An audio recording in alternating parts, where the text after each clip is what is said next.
सर्वांना नमस्कार। आजच्या आंतरराष्ट्रीय योग दिनानिमित्त महर्षी विनोद रिसर्च फाउंडेशनतर्फे होणाऱ्या या कार्यक्रमामध्ये मी डॉक्टर सौ मुक्ता भगत संस्थेतर्फे आणि योग परिवारातर्फे सर्वांचं खूप मनापासून स्वागत करते। 2015 साली सुरू झालेल्या या आंतरराष्ट्रीय योग दिनाचं यंदा 7वं वर्ष आहे आणि मला वाटतं मागच्या वर्षीप्रमाणेच हेही आपल्याला बाह्य परिस्थितीमुळे ऑनलाईन स्वरूपात ठेवावं लागतंय। दरवर्षी जुन्या साधकांबरोबरच अनेक नवीन साधक दरवर्षी या कार्यक्रमाला उपस्थित राहत असतात आणि त्यांची संख्या दरवर्षी वाढते आहे। त्यासाठी या संस्थेची थोडासा परिचय करून देते सगळ्यांना। महर्षी विनोद रिसर्च फाउंडेशन या संस्थेची स्थापना आत्मयोग गुरु डॉक्टर संप्रसाद विनोद म्हणजे आपल्या सर्वांचे लाडके बाबा व त्यांच्या डॉक्टर पत्नी सौ रुजुता विनोद यांनी 1983 साली केली।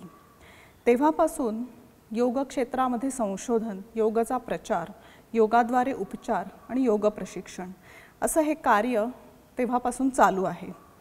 पण या कार्याचं स्वरूप इतकंच मर्यादित नाहीये, तर इथे येणाऱ्या प्रत्येक साधकाच्या आध्यात्मिक विकासाला चालना देणं हे बाबांच्या कार्याचं महत्त्वाचं उद्दिष्ट। आणि यासाठी बाबांनी स्वानुभवातून विकसित केलेल्या ध्यानमय आसनं आणि ध्यानमय जगणं या त्रिसूत्रीवर आधारित असलेली अभिजात योग साधनेच्या माध्यमातून हे कार्य अत्यंत तळमळीने आणि साधेपणाने अविरतपणे चालू आहे आणि देश परदेशात दिवसेंदिवस त्याची व्याप्ती वाढते आहे। संस्थेतर्फे रोजच्या योग प्रशिक्षणा व्यतिरिक्त वर्षभर विविध उपक्रम चालू असतात। त्यात या कोरोनाच्या काळातही कुठेही खंड पडलेला नाही, फक्त त्याचं स्वरूप ऑनलाईन झालं आहे। गेल्या वर्षभरामधून किंवा वर्षभराच्याही अधिकच्या काळामध्ये या कोरोनाच्या परिस्थितीमुळे प्रत्यक्ष योग प्रशिक्षणावर काही मर्यादा आल्या असल्या तरी आपल्या संस्थेतर्फे ऑनलाईन योग प्रशिक्षण वर्गच गेले वर्षभर आपण चालू केले आहेत। आपल्या परिवारातील योग प्रतिनिधी व सहयोगी साधक हे बाबांच्या मार्गदर्शनाखाली सकाळ संध्याकाळ ही ऑनलाईन योग सत्र घेत आहेत आणि त्याला खूप चांगला प्रतिसाद मिळतोय आणि ही सत्र ऑनलाईन असूनही बरेच जण खूप चांगल्या प्रकारे त्या साधनेत रमले आहेत आणि आणखीही काही नवीन बॅचेस चालू करण्याची तयारी सुरू आहे। तसंच दीर्घकाळ अभिजात योग साधना करणाऱ्या काही योग साधकांचा आत्मबोध साधना हा गट 2008 सालापासून बाबांच्या मार्गदर्शनाखाली दर आठवड्याला एकत्र येऊन सखोल अभ्यास करतोय। अप्पांचं जे वाङ्मय आहे म्हणजे धवलगिरी किंवा त्यांची साधना सूत्र या मार्गदर्शक ग्रंथांचा साधनेमध्ये मार्गदर्शक असणारे हे ग्रंथ त्याचाही अभ्यास हे साधक करतायत आणि त्यातून साधनेमधली त्यांची प्रगल्भता दिवसेंदिवस वाढते आहे आणि त्यांच्यातल्या आध्यात्मिक विकासालाही गती मिळते आहे। गेले वर्षभर ऑनलाईन सत्रांमधून दर शनिवारी बाबा स्वतः योग साधनेसंबंधित जे मूलभूत विषय आहेत त्यावर आपल्याशी संवाद साधतायत आणि त्यातून खूप म्हणजे सर्वच नव्या जुन्या साधकांना साधना खूप सहज सोप्या प्रकारे कशी करायची आणि त्याचं दैनंदिन जीवनाशी त्याचा मेळ कसा घालायचा याचं खूप छान मार्गदर्शन आपल्याला या सत्रांमधनं ते करतायत। याच ऑनलाईन सत्रांदरम्यान आत्मयोग साधना एक जीवनशैली हा उपक्रम बाबांनी सुरू केला आहे। आत्मयोग साधना ही वरवरची साधना नाही तर ही खूप डीप साधना आहे आणि अनेक योग साधक त्यांच्या मार्गदर्शनाखाली ही साधना गेली बरेच वर्ष करतायत, नियमितपणे करतायत आणि त्याचे त्यांना खूप छान सखोल परिणाम मिळालेत। अशा साधकांनी या सत्रांमधून आपल्याशी संवाद साधला आहे आणि त्यातून योग जीवनात कसा उतरवता येऊ शकतो मला वाटतं हे आपल्याला खूप चांगल्या प्रकारे त्यातनं कळलंय आणि त्यातून आपल्या अनेकांना त्यातून योग साधनेसाठी नक्कीच प्रेरणा मिळाली आहे। योगविद्या ही जीवनस्पर्शी आहे। योग साधनेचं अधिष्ठान जीवनाला प्राप्त झालं आणि योग जीवनात उतरू लागला की जीवनाकडे बघण्याची एक वेगळीच दृष्टी आपल्याला मिळते। आजच्या या योग दिनाच्या निमित्ताने बाबांच्या मार्गदर्शनाखाली आत्मयोग साधनाचा अभ्यास करणारे 2 तरुण साधक आता जीवनदृष्टी देणारी योगसाधना या विषयावर अनुभव कथन करणार आहेत. त्या दोघांचीही मी प्रथम ओळख करून देते. प्रथम डॉक्टर संहिता करमळकर वैद्य आपल्याशी संवाद साधतील. संहितानी क्लिनिकल सायकोलॉजीमध्ये MA केलं आहे आणि ती सावित्रीबाई फुले युनिव्हर्सिटीची गोल्ड मेडलिस्ट आहे. तिने नेट म्हणजे national eligibility test for assistant professorship clear केली आहे आणि गेली 6 वर्ष ती ग्रॅज्युएट आणि पोस्ट ग्रॅज्युएट लेव्हलला सायकॉलॉजी विषय शिकवते आहे. तसंच सायकॉलॉजी विषयात तिने PhDही केली आहे आणि योग हा तिच्या PhDचा विषय होता. गेली अनेक वर्ष ती शांती मंदिराच्या योग परिवाराची घटक आहे. तर संहिता, मी तुला विनंती करते की तू तुझा अनुभव सांगावास. नमस्कार. मी आज जीवनदृष्टी देणारी आत्मयोग साधना याच्यावरती माझे काही विचार आणि अनुभव तुमच्या सगळ्यांबरोबर शेअर करणार आहे. तर सगळ्यात आधी मी बाबा म्हणजेच डॉक्टर संप्रसाद विनोद यांना धन्यवाद देते की आज त्यांनी मला या विषयावरती बोलायला सांगितलं आणि त्याच्यामुळे या विषयावरती थोडा अधिक सखोल विचार करण्याची मला संधी मिळाली. तर या विषयाचा विचार करत असताना मी सगळ्यात सुरुवातीला जीवनदृष्टी म्हणजे काय असा विचार करत होते. तर तेव्हा ते चिंतन करत असताना मला असं वाटलं की जीवनामध्ये आपण सतत वेगवेगळ्या अनुभवांमधनं जात असतो आणि प्रत्येक क्षण हाच आपल्यासाठी एक अनुभव असतो आणि प्रत्येक वेळेला प्रत्येक क्षण नवीन असल्यामुळे प्रत्येक अनुभव हा नवीन असतो आणि त्याच्यामुळे आपल्याला असं म्हणता येईल की जीवन ही एक वेगवेगळ्या अनुभवांची मालिका आहे आणि आपल्याला सतत वेगवेगळ्या प्रकारचे अनुभव येत असतात. मग काही अनुभव आपल्याला आवडतात, चांगले असतात, काही वाईट असतात, काही थोडे आव्हानात्मक असतात आणि त्या सगळ्या अनुभवांमधनं जात असताना आपण काहीतरी त्यांच्याशी समायोजन करत असतो. नुसतंच आपण त्या एका अनुभवातनं दुसऱ्या अनुभवात असं जात नसतो, तर आपण त्याच वेळेला त्या अनुभवांचा काहीतरी अर्थ लावण्याचा सुद्धा प्रयत्न करत असतो आणि त्याचबरोबर त्या अनुभवामधनं जात असताना आपल्या आतमध्ये काहीतरी एक प्रतिक्रिया उमटत असते त्या अनुभवाबद्दलची. आणि मला असं वाटतं की अशा वेगवेगळे जे अनुभव असतात त्या सगळ्या अनुभवांच्या संग्रहामधून आपली एक काहीतरी जीवनदृष्टी तयार होत असते. आपण त्या अनुभवांचा जो काही अर्थ लावत असतो त्यातून आपल्या जगण्याकडे बघण्याचा एक दृष्टिकोन हा तयार होत असतो. तर मी सायकॉलॉजी या विषयामध्ये काम करते, त्याच्यामुळे मग मी थोडंसं असंही पाहिलं की सायकॉलॉजीच्या म्हणजे मानसशास्त्राच्या अंगाने जीवनदृष्टी म्हणजे काय असेल. तर त्याच्यामध्ये सुद्धा मला असंच वाटलं की माणसाचा स्वभाव आणि आजूबाजूची वेगवेगळी परिस्थिती, त्या माणसाच्या आजूबाजूचं वातावरण, या दोन्हीच्या एकत्र परिणामामधून त्याच्या आयुष्याकडे बघण्याचा एक काहीतरी दृष्टिकोन हा वर्षानुवर्षांपासून तो डेव्हलप होत असतो. म्हणजे जीवनदृष्टी ही एक डायनॅमिक प्रोसेस आहे असं आपण म्हणू शकतो. ती काही एकदा जी जीवनदृष्टी ठरली तीच कायम राहील असं नसतं, तर त्याच्यामध्ये सतत बदल होणं हे शक्य आहे. त्याचबरोबर मानसशास्त्रामध्ये आम्ही सगळ्यात एक फंडामेंटल प्रिन्सिपल, एक अतिशय मूलभूत तत्व असं आम्ही म्हणतो की इंडिव्हिज्युअल डिफरन्सेस. आणि ईच इंडिव्हिज्युअल इज युनिक, म्हणजे प्रत्येक माणूस हा वेगळा आहे आणि एक माणूस हा दुसऱ्या माणसासारखा नाही आहे. तर मग हेच माणसांच्या जीवनदृष्टीला सुद्धा अप्लाय होईल की 2 माणसांची जीवनदृष्टी ही कधीच सारखी नसेल आणि त्याच्यामुळे एखादा माणूस समजा एकाच परिस्थितीमधनं 2 माणसं जात असली अगदी सारख्याच परिस्थितीमधनं, तरीसुद्धा त्यांचा त्या परिस्थितीकडे, त्या अनुभवाकडे बघण्याचा दृष्टिकोन हा पूर्णपणे वेगळा सुद्धा असू शकतो.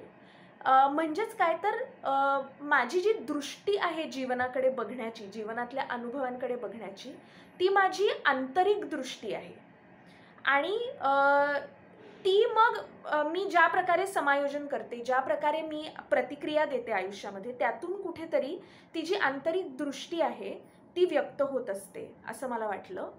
आणि मग मी आता गेली काही वर्ष मी योग साधना शिकतेय आणि या विषयाच्या निमित्ताने असं मी विचार करत होते की माझी जीवनदृष्टी काय आहे, माझी जीवनदृष्टी कुठल्या प्रकारची आहे. तर त्याच्यामध्ये मला काही गोष्टी माझ्या जीवनदृष्टीबद्दल लक्षात आल्या. तर मला असं वाटलं की दृष्टी ही शेवटी एक लेन्स आहे. म्हणजे त्या चष्म्यातनं मी माझ्या आयुष्यामध्ये घडणाऱ्या प्रत्येक गोष्टीकडे बघते आणि दृष्टीमध्ये एक आरोपण आहे. त्याच्यामुळे मला असं वाटलं की कुठलाही जेव्हा मी एखादा अनुभव घेते, तर त्यावेळेला मी आधी जीवनामध्ये जे काही अनुभव घेतलेत, तर त्याचं एक ओझं कुठेतरी माझ्यामध्ये आहे आणि त्या अनुभवांच्या चष्म्यातूनच मी नवीन अनुभवाकडे बघते. तर नक्कीच ह्याचं काही काही चांगली बाजूसुद्धा आहे. कारण म्हणजे मी मागे जर एखादी चूक केली असेल, तर परत ती मी या प्रसंगामध्ये करणार नाही, कारण मी मागच्या अनुभवांमधून ते शिकली आहे. पण त्यातून मला कधी कधी असं वाटतं की असं पण होतं की कुठलाही जीवनातला अनुभव हा मला जसा आहे तसा घेता येत नाही, कारण त्याच्यावरती आधीच्या अनुभवांचं एक काहीतरी आरोपण झालेलं असतं. आणि त्याच्यामुळे कुठलीही परिस्थिती माझ्या आयुष्यामध्ये येणारी, तिचे जे वेगवेगळे पदर असतात, वेगवेगळ्या बाजू असतात, त्या मला समजून घेता येत नाहीत. म्हणजे मी काहीतरी माझी जी जीवनदृष्टी आहे त्याच्या मदतीने मी नवीन अनुभवाकडे बघताना काहीतरी मला अपुरं आणि अर्धवट ज्ञान परिस्थितीचं होतं आणि मग त्या अपुऱ्या अर्धवट ज्ञानावरून मी काहीतरी माझ्या लेवलला कन्क्लुजन्स बनवते आणि त्याच्यामुळे बऱ्याचदा ती कन्क्लुजन्ससुद्धा थोडीशी अपुरी आणि काही काही वेळेला चुकीची असतात असं मला वाटतं. त्याच्यानंतर माझ्या असं लक्षात आलं की माझी जीवनदृष्टी ही बऱ्यापैकी प्रमाणामध्ये अहंकाराचा त्याच्यावरती खूप परिणाम झाला आहे. म्हणजे मी कुठल्याही गोष्टीकडे बघताना कायम माझ्या मीच्या किंवा स्वतःच्या परिप्रेक्ष्यातूनच बघत असते. तर परत त्याचं सुद्धा एक सर्व्हायव्हल फंक्शन आहे. पण मला असं वाटतं की प्रत्येक गोष्टीमध्ये, प्रत्येक अनुभवाचा, प्रत्येक परिस्थितीचा कायम स्वतःच्या बाबतीत विचार केल्यामुळे जिथे तो मी आणण्याची गरज नसते, तिथे सुद्धा तो आणला जातो. आणि त्याच्यामुळे मला असं वाटतं की त्या अहंकारातून कायम एक प्रकारचं द्वंद्व निर्माण होतं. म्हणजे एक अशी डिव्हिजन तयार होते की हे मला आवडतं, हे मला आवडत नाही, हे मला हवंय आणि हे मला नकोय. त्याच्यामुळे माझा जीवनाकडे बघण्याचा दृष्टिकोन सुद्धा असाच झालेला आहे की मला हा अनुभव मला नको, किंवा हे असं झालं तरच मला हवंय. आणि आत्ता जेव्हा लॉकडाऊन मधनं आपण सगळे गेलो, त्यावेळेला मला बऱ्याच जणांचं असं झालं असेल की वेळ खूप होता आणि म्हणून स्वतःच्या आत डोकावून बघण्याची संधी मिळाली. तर त्यावेळेला सुद्धा माझ्या असं लक्षात आलं की माझ्या आतमध्ये सुद्धा एक खूप मोठ्या प्रमाणामध्ये एक द्वंद्व आहे आणि त्या द्वंद्वाचा माझ्या जगण्यावरती खूप मोठ्या प्रमाणामध्ये परिणाम होतोय. आणि मला असं प्रकर्षाने जाणवलं की मला जर माझी जीवनदृष्टी विकसित करायची असेल किंवा मला ती जास्त सर्वांगीण आणि सर्वसमावेशक अशी बनवायची असेल, तर मला आधी स्वतःलाच समजून घेण्याची खूप गरज आहे. कारण माझ्या आतमध्येच इतकं मोठं वादळ आहे की मला सगळ्यात आधी स्वतःला ओळखण्याची खूप गरज आहे. म्हणजे मला असं वाटलं की स्वतःबद्दलची जाणीव किंवा आत्मभान याच्यामधूनच माझी जीवनदृष्टी विकसित होईल असं मला वाटलं. तर या बाबतीमध्ये सुद्धा सायकॉलॉजीचा जेव्हा आम्ही अभ्यास करतो, तर सायकॉलॉजीमध्ये नेहमी आम्हाला दुसऱ्याला कसं ओळखायचं, म्हणजे त्याचा स्वभाव कसा ओळखायचा, त्याचं वर्तन आणि त्यातून काय इंटरप्रिटेशन्स करायची, ह्याच्यावरती फोकस खूप जास्त असतो. पण स्वतःला समजून कसं घ्यायचं आणि स्वतःचा अभ्यास कसा करायचा, म्हणजे ज्याला आपण स्वाध्याय असं म्हणतो, तर हे असं आम्हाला असं सिस्टमॅटिकली म्हणजे शिकवलं जात नाही. किंवा मे बी ते असं असतं की ते तुम्ही तुमचं करा. पण इथे मला असं वाटतं की योग साधनेच्या माध्यमातून आणि आत्मयोग साधनेच्या माध्यमातून मला म्हणजे माझा तो स्वतःला ओळखण्याचा प्रवास हा कुठे ना कुठेतरी सुरू झालेला आहे. की पुस्तकांमधून मला स्वतःबद्दल काय समजतं याच्यापेक्षा मी स्वतःबरोबर राहणं आणि स्वतःचे विचार, स्वतःच्या भावना, जे काही सगळं माझ्या आतमध्ये चालू आहे त्याची फक्त जशीच्या तशी जाणीव करून घेणं. तर मला असं वाटतं की या यातून सुद्धा नक्कीच मला माझी जीवनदृष्टी विकसित होण्यासाठी खूप मदत झाली, किंवा त्याच्याही आधी मला सगळ्यात आधी हे कळलं की आत्ताची माझी जीवनदृष्टी ही किती लिमिटेड आहे, ती खूप सीमित आहे. आणि नक्कीच आत्मयोग साधनेचा इथून पुढे सुद्धा माझी जीवनदृष्टी विकसित होण्यासाठी मला नक्कीच कायम मदत ही खूप मोठ्या प्रमाणामध्ये होत राहणार आहे. मग आता जीवनदृष्टी मला माझी विकसित करायची आहे, तर त्याच्यासाठी मग आता मी काय करू, असा ज्या वेळेला मी विचार करते तेव्हा मला बाबांशी म्हणजेच डॉक्टर संप्रसाद विनोदांशी माझं एक बोलणं झालं ते आठवलं. आणि त्याच्यामध्ये त्यांनी जे शेअर केलं तोच आमच्या साधनेचा खूप महत्त्वाचा भाग आहे, एक अविभाज्य घटक आहे.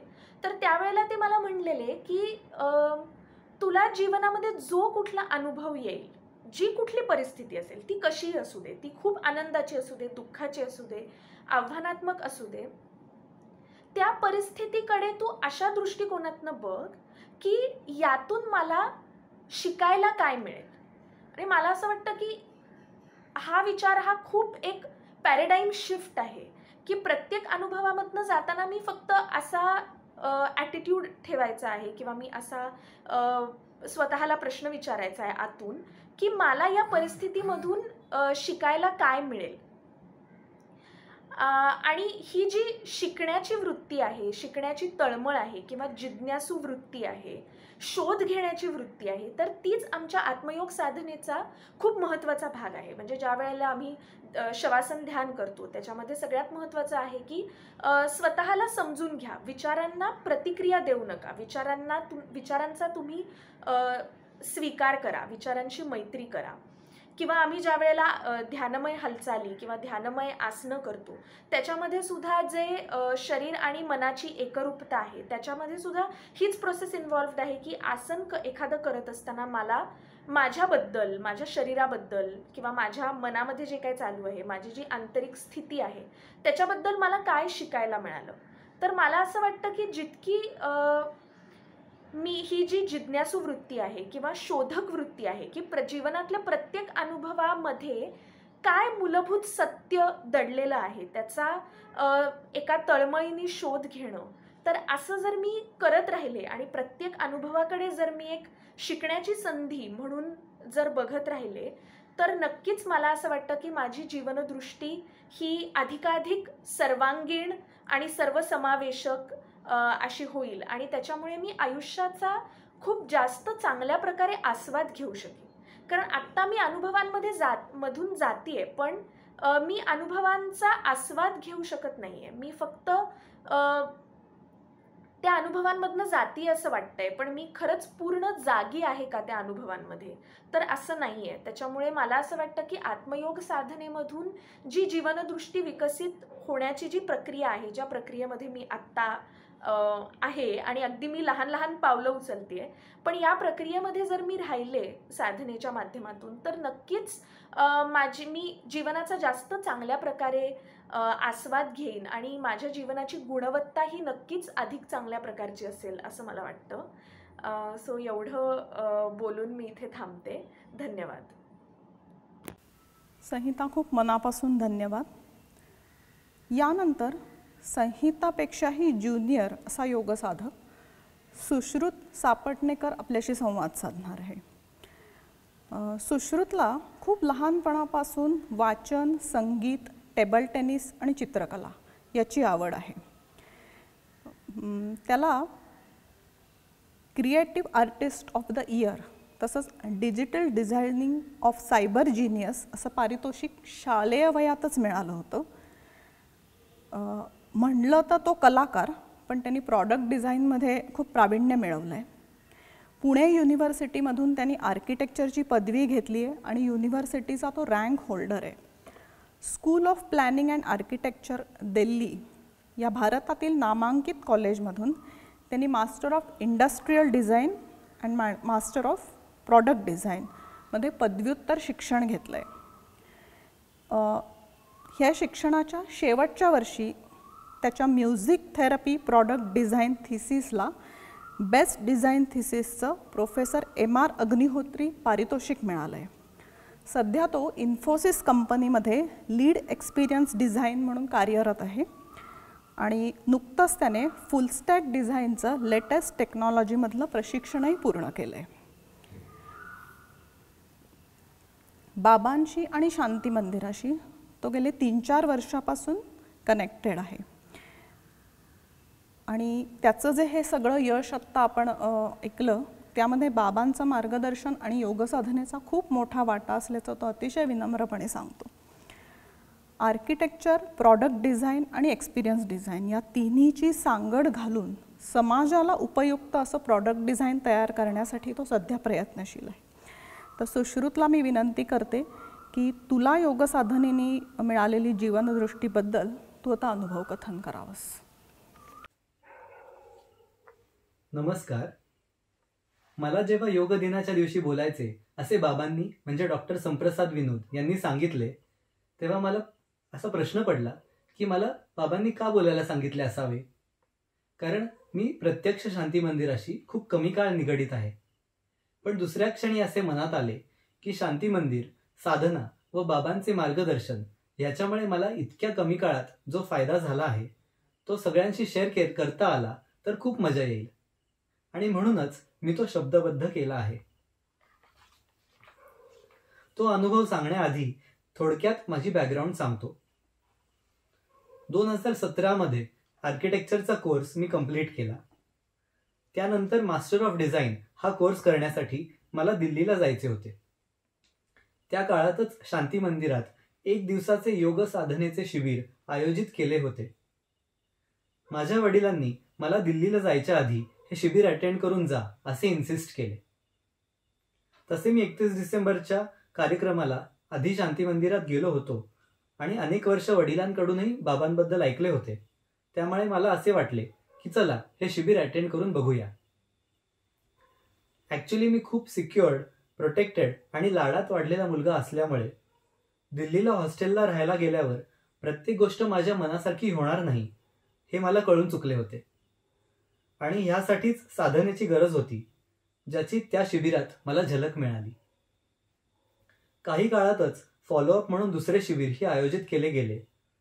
त्यामुळे मला साधनेबद्दल अधिक थोडी गोडी निर्माण झाली आणि तो तुटपुंज अनुभव घेऊन मी दिल्लीला रवाना झालो. आर्किटेक्चर अँड डिझाईन या फील्डमधल्या भारतातल्या सगळ्यात चांगल्या कॉलेजमध्ये ॲडमिशन मला मिळाली होती म्हणून मी खूप आनंदातच तिकडे गेलो.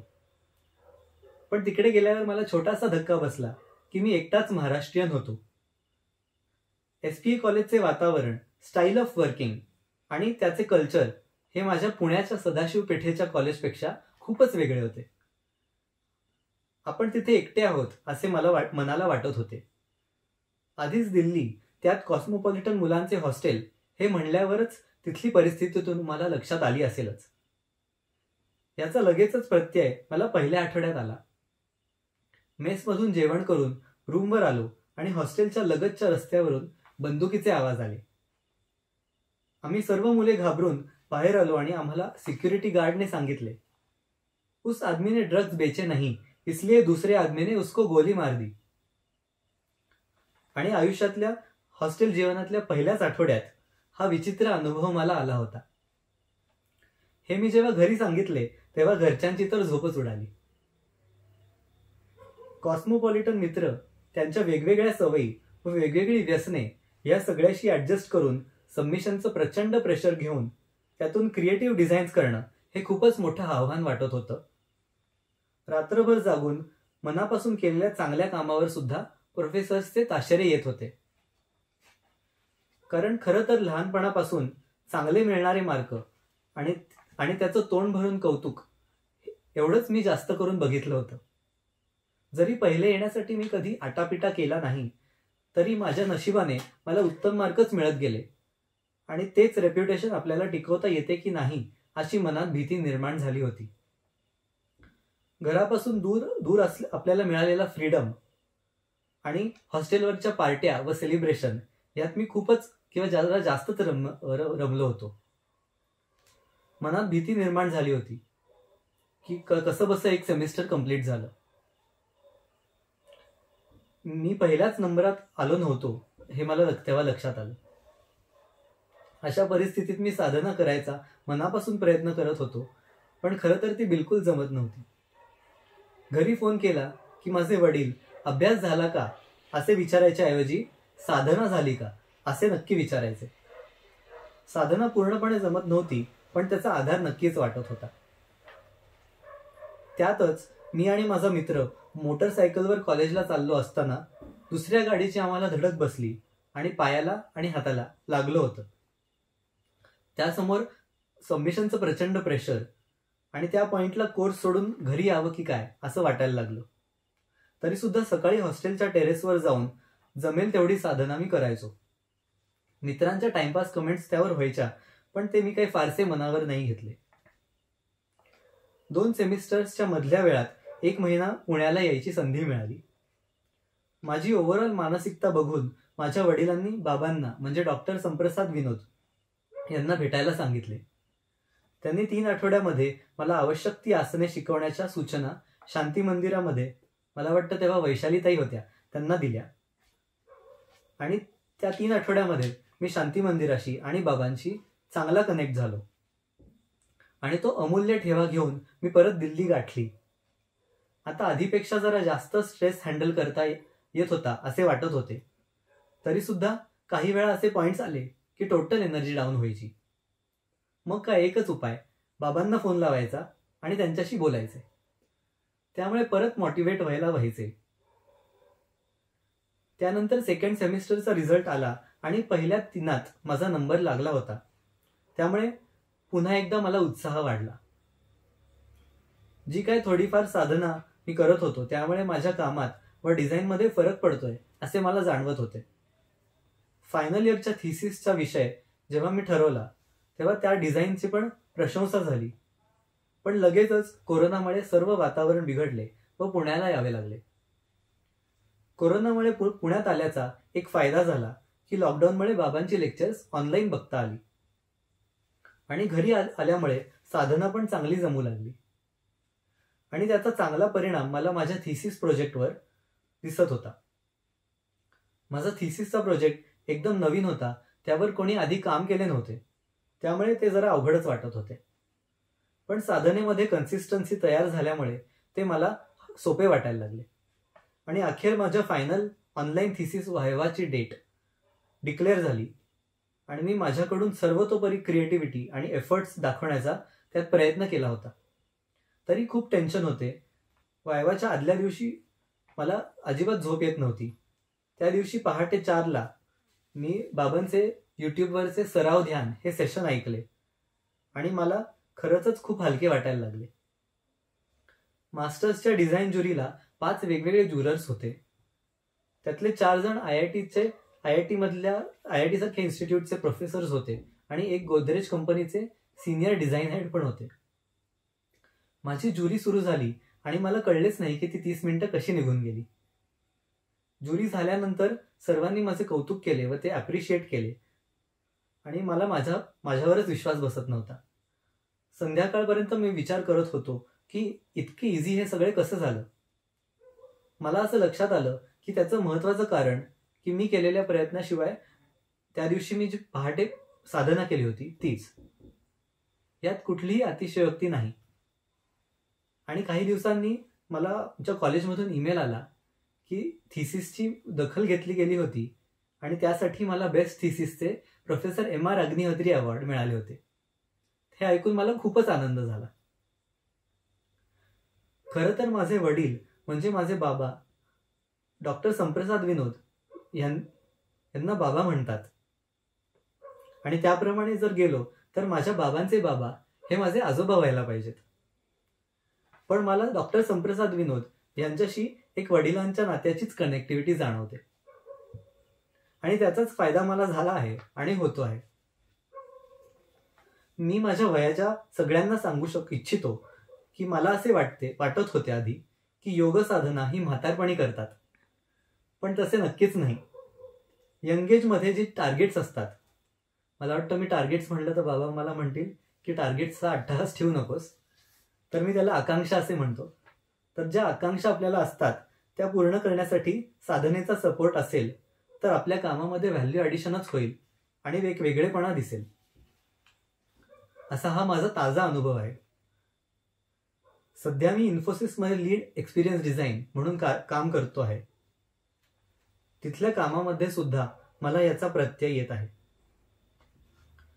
त्यामुळे मी स्वतःला अतिशय नशीबवान समजतो की मला अगदी योग्य वेळेला शांती मंदिराशी निगडीत होता आलं आणि बाबांचे मार्गदर्शन मिळू शकले. त्यामुळेच मी हे यश मिळवू शकलो. शेवटी मला असे सांगावेसे वाटेल, असं मनापासून सांगावंसं वाटतं की शांती मंदिर आणि बाबा यांच्याशी झालेले नाते हा खरोखरच एक योगायोग आहे आणि त्यामुळेच मी आजचा योग दिवस हा या 2 योगांमुळे साजरा करतो. धन्यवाद. संहिता आणि सुश्रुत या दोघांचंही अनुभव कथन आपण ऐकलं आणि एक गोष्ट खूप प्रकर्षाने जाणवली की इतक्या लहान वयात ज्यामुळे जीवनदृष्टी यांना मिळाली आहे त्या योगशास्त्राचं सामर्थ्य किती आहे. अर्थातच त्याला गुरूंचं मार्गदर्शन आणि त्यांनी त्यांच्या व्यस्ततेतून सगळं सांभाळून ते नियमित योगसाधना करता आहेत हे आपल्याला विसरता येणार नाही आणि हे आपल्या सर्वांसाठी खूप नक्कीच प्रेरणादायी आहे. तुमचे दोघांचेही खूप मनापासून आभार आणि तुम्हाला तुमच्या पुढच्या वाटचालीसाठी खूप खूप शुभेच्छा. यानंतर योगसाधिका सौ रजनीताई भालवणकर आणि सौ स्वाती गोडबोले आपल्याशी संवाद साधणार आहेत. या दोघींचंही कार्यक्षेत्र लहान मुलांशी निगडित आहे आणि त्या दोघी खूप चांगल्या योगसाधक आहेत. लहान मुलांबरोबर योगाचा मेळ त्यांनी कसा घातला किंवा कसा घालता येऊ शकतो हे दोघी ते आता एकत्रितपणे आपल्या पुढे उलगडणार आहेत. तर रजनीताई आणि स्वातीताई यांचे आधी मी परिचय करून देते. रजनीताईंनी होम सायन्समध्ये BSc केलं आहे आणि क्लिनिकल सायकोलॉजीमध्ये MA केलं आहे. मेंटली हँडिकॅप मुलांसाठी त्यांचा टीचर्स ट्रेनिंगचा स्पेशल कोर्स झाला आहे. SNDT junior college of home सायन्समध्ये त्यांनी काही वर्ष लेक्चरर म्हणून आणि नंतर तिथल्याच नर्सरी स्कूलमध्येही त्यांनी काम केलं आहे आणि गेली 32 वर्ष त्या स्वतःचं स्नेह बालसंगोपन केंद्र व पूर्व प्राथमिक शाळा समर्थपणे चालवत आहेत. त्यांच्या या केंद्रामध्ये होम सायन्स कॉलेजच्या शेवटच्या वर्षाच्या विद्यार्थिनी प्रॅक्टिकलसाठी येतात आणि त्यांना रजनीताई मार्गदर्शन करतात आणि आपल्या गेल्या 7-8 वर्षापासून त्या आपल्या योग परिवाराच्या सदस्य आहेत. स्वाती गोडबोले या अगदी लहानपणापासून त्यांनी कथ्थक शिकायला सुरुवात केली. मग त्या खूप उत्तम कथ्थक नर्तिका आहेत. स्वातीनेही SNDT कॉलेज ऑफ होम सायन्समधून चाइल्ड डेव्हलपमेंटमध्ये BSc आणि क्लिनिकल सायकोलॉजीमध्ये MA केलं आहे. तिचंही लहान मुलांसाठीचं स्वतःचं डे केअर सेंटर आणि प्ले ग्रुप होता. बाबांच्या मार्गदर्शनाखाली गेली 3 वर्ष ती नियमित योगसाधना करते. रजनीताई आणि स्वाती, मी तुम्हाला दोघींना विनंती करते की तुम्ही तुमचे अनुभव म्हणजे लहान मुलांबरोबरचा योग याबद्दलचे अनुभव आमच्याशी शेअर करावेत. नमस्कार. आज मी आणि रजनीताई मुलांच्या बरोबरचे आमचे छान अनुभव सगळ्यांशी शेअर करणार आहोत. मी SNDTमध्ये शिकले. चाइल्ड डेव्हलपमेंट मेजर विषय माझा होता आणि त्याच्यानंतर इथे काही वर्ष शिकवलंसुद्धा. याच क्षेत्रामध्ये पुढे काम करायचं असं मला खूप मनापासून वाटत होतं आणि त्याच सुमाराला माझा मुलगा रजनीताईंच्याकडे डे केअरमध्ये होता, स्नेहमध्ये, आणि छोटा होता, 3 वर्षांचाच होता. एकदम एकत्र कुटुंबामधून डे केअरमध्ये जाण्याची वेळ त्याच्यासाठी जरा कठीणच होती. त्यामुळे दुपारी जेव्हा माझी अगदी त्याला गरज असायची, सवय होती झोपायच्या वेळेस, तेव्हा नेमकी मी नसायचे तिथे.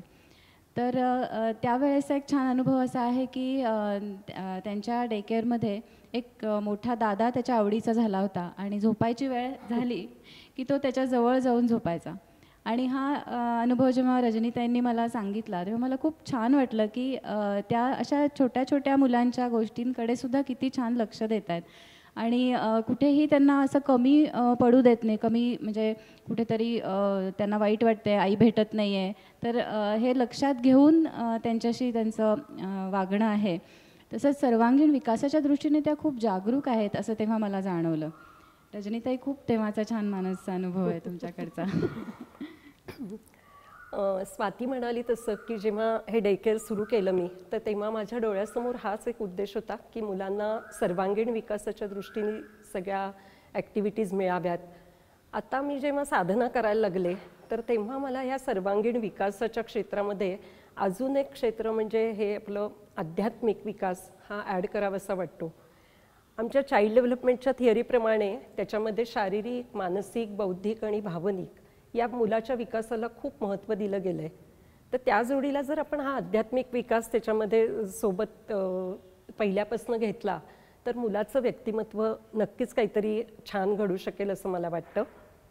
तर मी आज जे काही शेअर करणार आहे अनुभव ते अगदी छोट्या मुलांचे आहेत, म्हणजे अगदी 4-5 वर्षाच्या मुलांपासून 1ली-2रीच्या मुलांपर्यंत. आणि हे सगळं मी आपल्या साधनेतनं मला जे काही उलगडलं, मला जे मुलांपर्यंत पोचवावं असं वाटलं, त्या छोट्या छोट्या ज्या गोष्टी केल्या आहेत आणि त्या ह्याच्यामध्ये माझ्या रुटीनमध्ये कसा बदल होत गेला ते मी आज शेअर करीन. आणि बाबांच्या सोबत जे मी बालयोगाचं काम करते ते मात्र थोड्या मोठ्या मुलांसोबतचं आहे, तर ते खूप सविस्तर आणि सखोल त्याच्यावरती अभ्यास चालला आहे. तर तो आत्ता मला थोडंसं सांगता येणं थोडं वेळेअभावी अवघड वाटतं. तर आत्ता मी जसं म्हटलं ना की आध्यात्मिक विकास मुलांमध्ये कसं आपल्याला बघता येईल, तर मी एवढंच केलं की मुलांना एखादी गोष्ट झाल्यानंतर तुम्हाला आतमध्ये कसं वाटतंय असं त्यांना मी बघायला सांगितलं. तर हा जेव्हा अभ्यास सुरू केला तेव्हा खूप गमती-जमती घडल्या. कारण ही मुलं इतकी लहान होती की ती लहान मुलं म्हणजे जास्तीत जास्त काय तर ती ढकलाढकली करतात, मारामारी करतात, कुठेतरी भांडून येतात, खोटं बोलतात. आणि हे झाल्यानंतर तुम्हाला कसं वाटतंय असं जेव्हा मी विचारायला लागले तेव्हा फारच गमती-जमती घडत गेल्या. तर अगदी पहिलीतला एक मुलगा होता आणि एके दिवशी त्यांनी असं सांगितलं मला की मी होमवर्क केला नव्हता आणि मी शाळेत मात्र टीचरनी विचारल्यानंतर हात वर केला की मी होमवर्क केला आहे.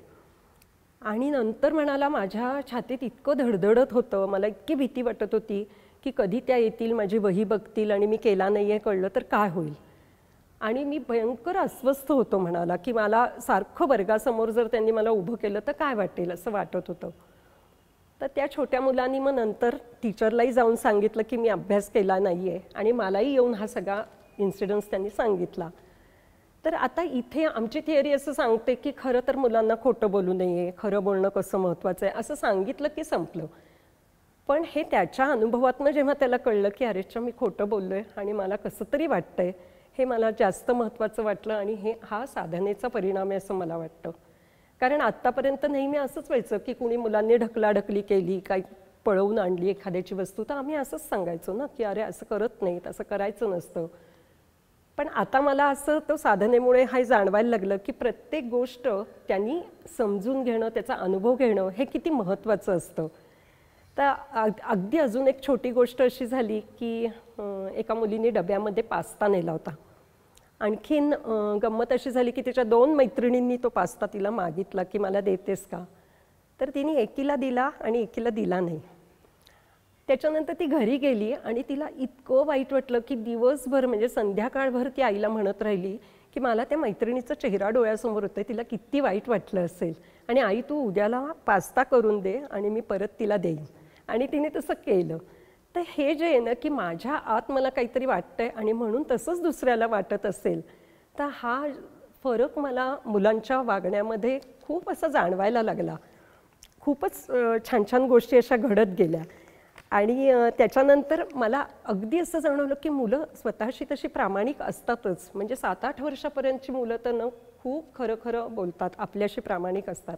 त्याच्यानंतरच थोडीशी ती बनेल व्हायला सुरुवात होते असं म्हणायला हरकत नाही.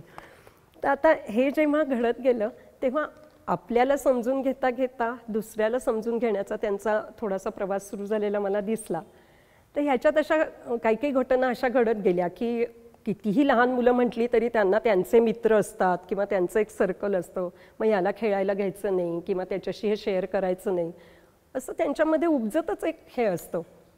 पण जेव्हा ते असं आतमध्ये काय होतंय बघायला लागले ना तर तेव्हा मला अगदी एक अनुभव ठळक आठवतो की असाच एक 5-6 वर्षाचा मुलगा होता आणि त्याला बाकीची मुलं म्हणत होती आपण त्या दुसऱ्या मुलाला खेळायला घ्यायचं नाही.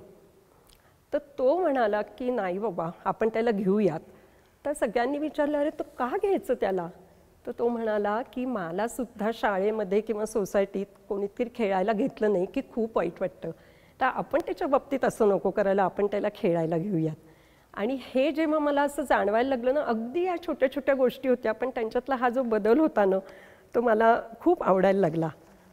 तर म्हणजे त्यांचं कुठेतरी हे व्यापकत्व वाढत गेलं, की मला वाटतंय तसंच दुसऱ्यालाही वाटतंय. थोडंसं मला इथे एक सांगायला आवडेल, की चाइल्ड डेव्हलपमेंटच्या ह्याच्याप्रमाणे आम्ही तुझ्याशी जर असं कोणी वागलं तर कसं वाटेल असं आम्ही नेहमी म्हणायचो. पण इथे माझ्यात असा बदल झाला, की तू असा वागतोयस तर तुझ्या आत तुला कसं वाटतंय. कारण ती थोडीशी कल्पनाच होती शेवटी, की माझ्याशी जर असं कोणी वागलं तर मी कसं मला वाटेल.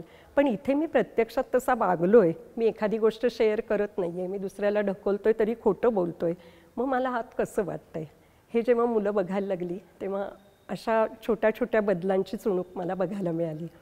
आणि स्वाती, तू पण परवा मला असं सांगत होतीस ना असं. हो हो, माझाही असाच अनुभव तुमच्यासारखा आहे की स्टुडंट टीचर असताना आपल्याला सतत कोणीतरी ऑब्झर्व करतंय. ह्या फिलिंगमध्ये आम्हाला काम करताना खूप दडपण यायचं. कारण म्हणजे ॲक्च्युली शास्त्रीय दृष्टिकोनातून जे जे काय आवश्यक आहे ते आहेच आहे. म्हणजे मुलांशी बोलावं कसं, किंवा एखाद्या वेळेला आवाज आपला वर जाऊ नये, किंवा सूचना सकारात्मक दिल्या पाहिजेत. तर ह्या सगळ्या ज्या गोष्टी आहेत त्या लक्षात ठेवून मुलांशी वागताना कुठेतरी कठोरता येत होती. म्हणजे आतून ते कळलेलं नव्हतं, असं हवं आहे म्हणून ते करायचं एवढंच माहीत होतं. पण जेव्हा योगसाधना सुरुवात केली त्यानंतर मलाच लक्षात आलं की आपण आतूनच बदलायला लागलो आहे. म्हणजे हे तर या फॅक्ट्स आहेतच की हे सायंटिफिक जे काही आहे नॉलेज ते आपल्याला वापरायचं आहेच आहे. पण ते थोडंसं वेगळ्या अँगलनी बघायला मी शिकले. म्हणजे आतूनच ती सहजता आली. म्हणजे मुलांशी बोलताना आपोआपच आवाज हळू झाला, की ते लक्षात ठेवायला लागलं नाही की जोरात ओरडून बोलायचं नाही किंवा त्यांच्या लेवलला जाऊन बोलायचं आहे. तर हे आपण उंच ती लहान मुलं मानवर करून आपल्याशी बोलतात, तर हे त्याचं सायंटिफिक, कारण की त्यांना ते कम्फर्टेबल वाटत नाही. पण जेव्हा साधना सुरुवात केली मी करायला, त्याच्यानंतर मला असं जाणवलं की आपणहूनच ते त्यांच्या लेवलला जाऊन त्यांना काय वाटतं आहे हे आपल्याला जाणून घ्यायला जास्ती मला रस वाटायला लागला आणि त्याच्यात छान वाटायला लागलं, आनंद मिळायला लागला. एक छोटंसं त्याच्यातलं उदाहरण म्हणजे माझ्या नृत्य वर्गातलं मला सांगायला आवडेल की समजून घेणं जे असतं ते थोडं साधनेने बदललं असं मला वाटलं. की दोघीजणी येत होत्या माझ्याकडे शिकायला आणि एक त्यातली खूप छान करणारी आणि पटकन शिकणारी, आणि त्या मानाने दुसरी बहीण होती ती थोडी स्लो शिकणारी आणि थोडासा वेळ लागायचा तिला समजायला सुद्धा. तर तिची आई मला म्हणाली की मग तिला आपण डान्समध्ये नको हे करूया, दुसरं काहीतरी तिला मी पाठवेन. तर मी साधना करत होते त्यावेळेला मला असं वाटलं, त्यामुळे मला असं वाटलं की असं का व्हावं, की असं नाही की प्रत्येकानेच कॉम्पिटिशनमध्ये उतरलं पाहिजे, तर त्या कलेचासुद्धा आनंद घेता आला पाहिजे. जी बाबांनी जे मला सांगितलं की कलेचा आनंद घे, तेच मला त्यांना पुढे सांगायला इतकं छान मनातनंच वाटलं.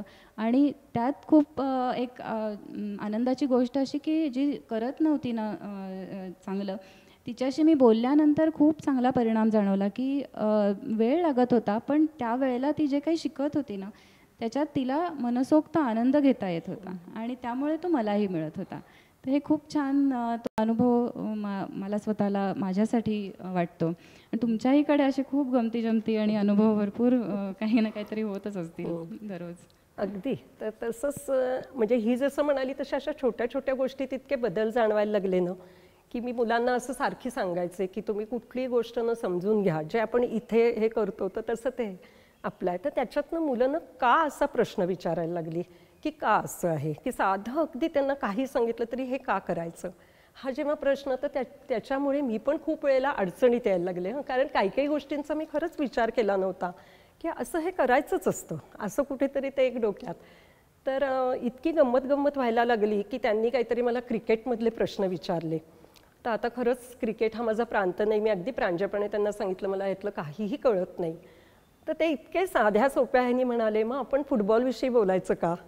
तर फुटबॉल तर मला काहीच माहिती नव्हता.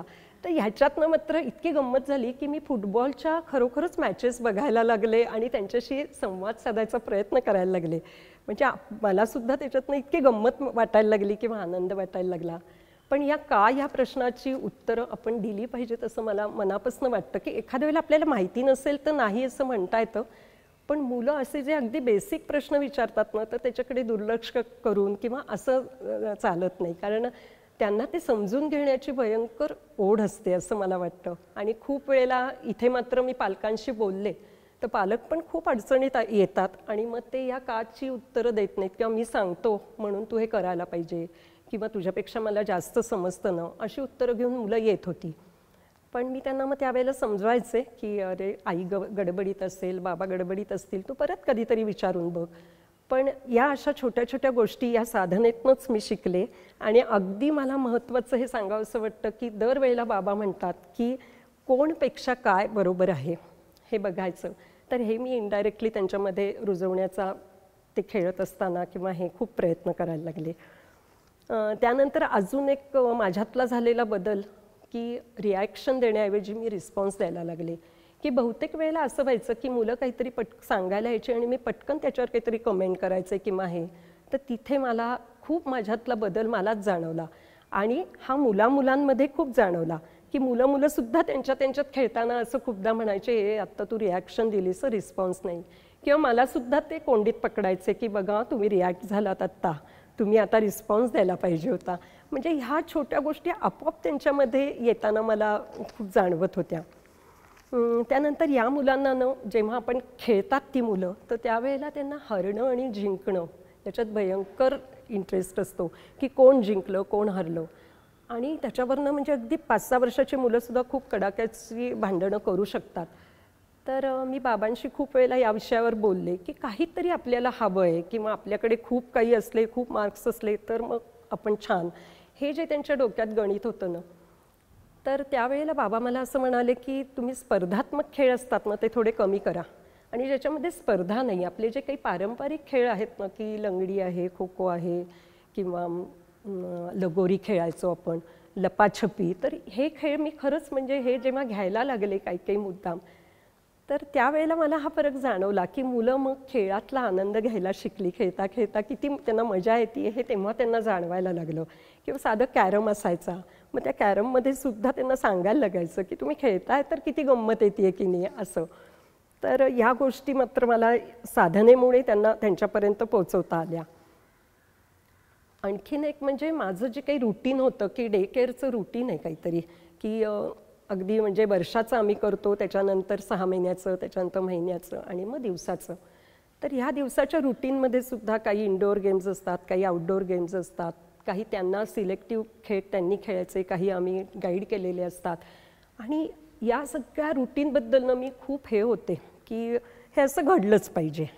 कारण आता इतके पेरेंट्स येतात, ते पैसे भरतात, असं कुठेतरी माझ्या डोक्यात ते असायचं. तर मी माझ्या असिस्टंट टीचर्सना सारखे सांगायचे की तुम्ही हे सगळं घेतलं पाहिजे बरं का रुटीनमधलं. आणि त्या कधीतरी मला असं म्हणायच्या की मुलांना असं आज हे काही करायचंच नव्हतं किंवा ते म्हणत होते की नाही आम्हाला नुसतंच खेळायचं आहे.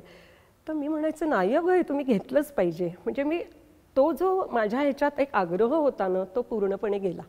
की मला असं वाटलं की खरंच फ्लेक्झिबिलिटी जी असते ती मला इथे आली या योग साधनेमुळे. असं मला वाटतं की मी कुठेतरी मला प्रूव्ह करायचा प्रयत्न करत होते का की माझं डे केअर कसं छान आहे, माझ्या किती वेगळ्या वेगळ्या ॲक्टिव्हिटीज आहे हे माझ्या डोक्यात कुठेतरी असेल आणि त्यामुळे मुलांच्या खऱ्या गरजा काय आहेत या मला दिसत नसतील कदाचित. तर हे माझ्यामध्ये हा खूप बदल झाला. आणि सगळ्यात महत्त्वाचा बदल मला असा वाटतो की मी जेव्हा इथे यायला लागले तेव्हा इथल्या वातावरणातली जी सहजता आहे, जी अनौपचारिकता आहे बाबांच्या वागण्यामधली आणि हे, तर ती मला इतकी भावली की मी मात्र काय एवढंसं काम करते पण मी मुलांना सांगायचे की नाही तुम्ही वरती काही माझ्याशी गप्पा मारायला, आम्ही वर राहतो आणि खाली डे केअर आहे, तर वरती काही माझ्या घरात काही गप्पा मारायला येत जाऊ नका, पण मी खाली असतानाच तुम्ही माझ्याशी बोलायचं. आणि काय जे काही 4-5 तास मी खाली असेन तेवढी वेळ झाली की झालं, असं एक कुठेतरी कंपार्टमेंट होतं. तर ते मात्र मी एकदम हे केलं आणि मुलांना सांगितलं की तुम्हाला जेव्हा वाटेल, कारण ती शाळेतनं आलेली असतात, त्यांना कितीतरी गोष्टी आपल्याला सांगायच्या असतात आणि मी मात्र कुठेतरी एक अडथळा आणत होते. तर हे जेव्हा मी बंद केलं ना की तुम्ही या आणखीन कधीही या आणि माझ्याशी कधीही गप्पा मारा, तर ते त्याचा मला इतका छान हे दिसला की मुलं इतकी मोकळी झाली आणि इतकी माझ्याशी अगदी मनापासून मनाच्या आतलं सगळं बोलायला लागली. आणि तो माझ्यामधला फार मोठा बदल आहे असं मला वाटतं.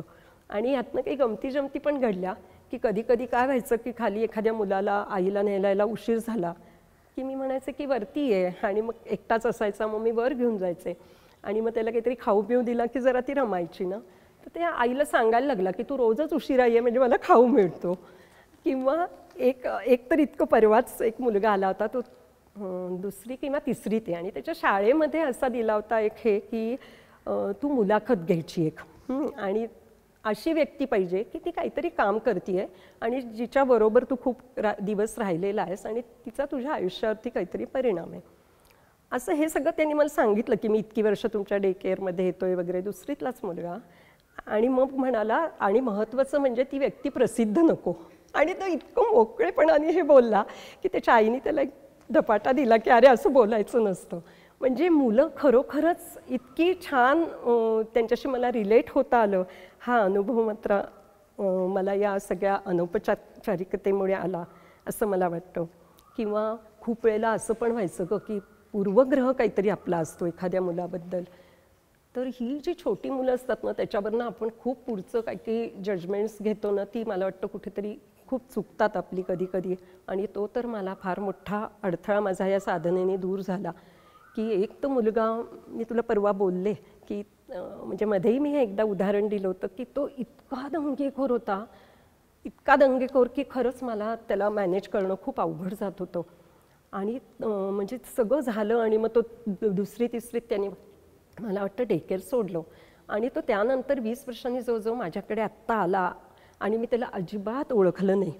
आणि तो म्हणाला, मला ओळखलं नाहीत का? आणि मी देवदत्त, आणि मी आता नेव्हीत कॅप्टन आहे.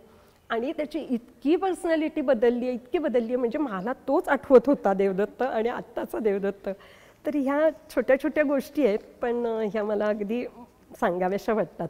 तू पण परवा स्वाती काहीतरी मोकळेपणावरनं म्हणत होतीस ना, की काहीतरी असाच एक अनुभव. खूप गमतीशीर अनुभव आहे की मुलं इतकं मोकळेपणाने आणि आतलं मनातलं चटकन बोलतात. आणि माझं जेव्हा डे केअर होतं तेव्हा मला असे अनुभव आले, त्यातले 2 मी थोडक्यात सांगते.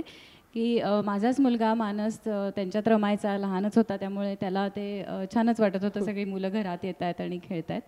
तर गाण्यांच्या सेशनला सगळ्यांनी गाणी म्हणायची, मुलं मुली एकत्र राहून, असं आम्ही सांगायचो, म्हणजे दंगा करायचा नाही.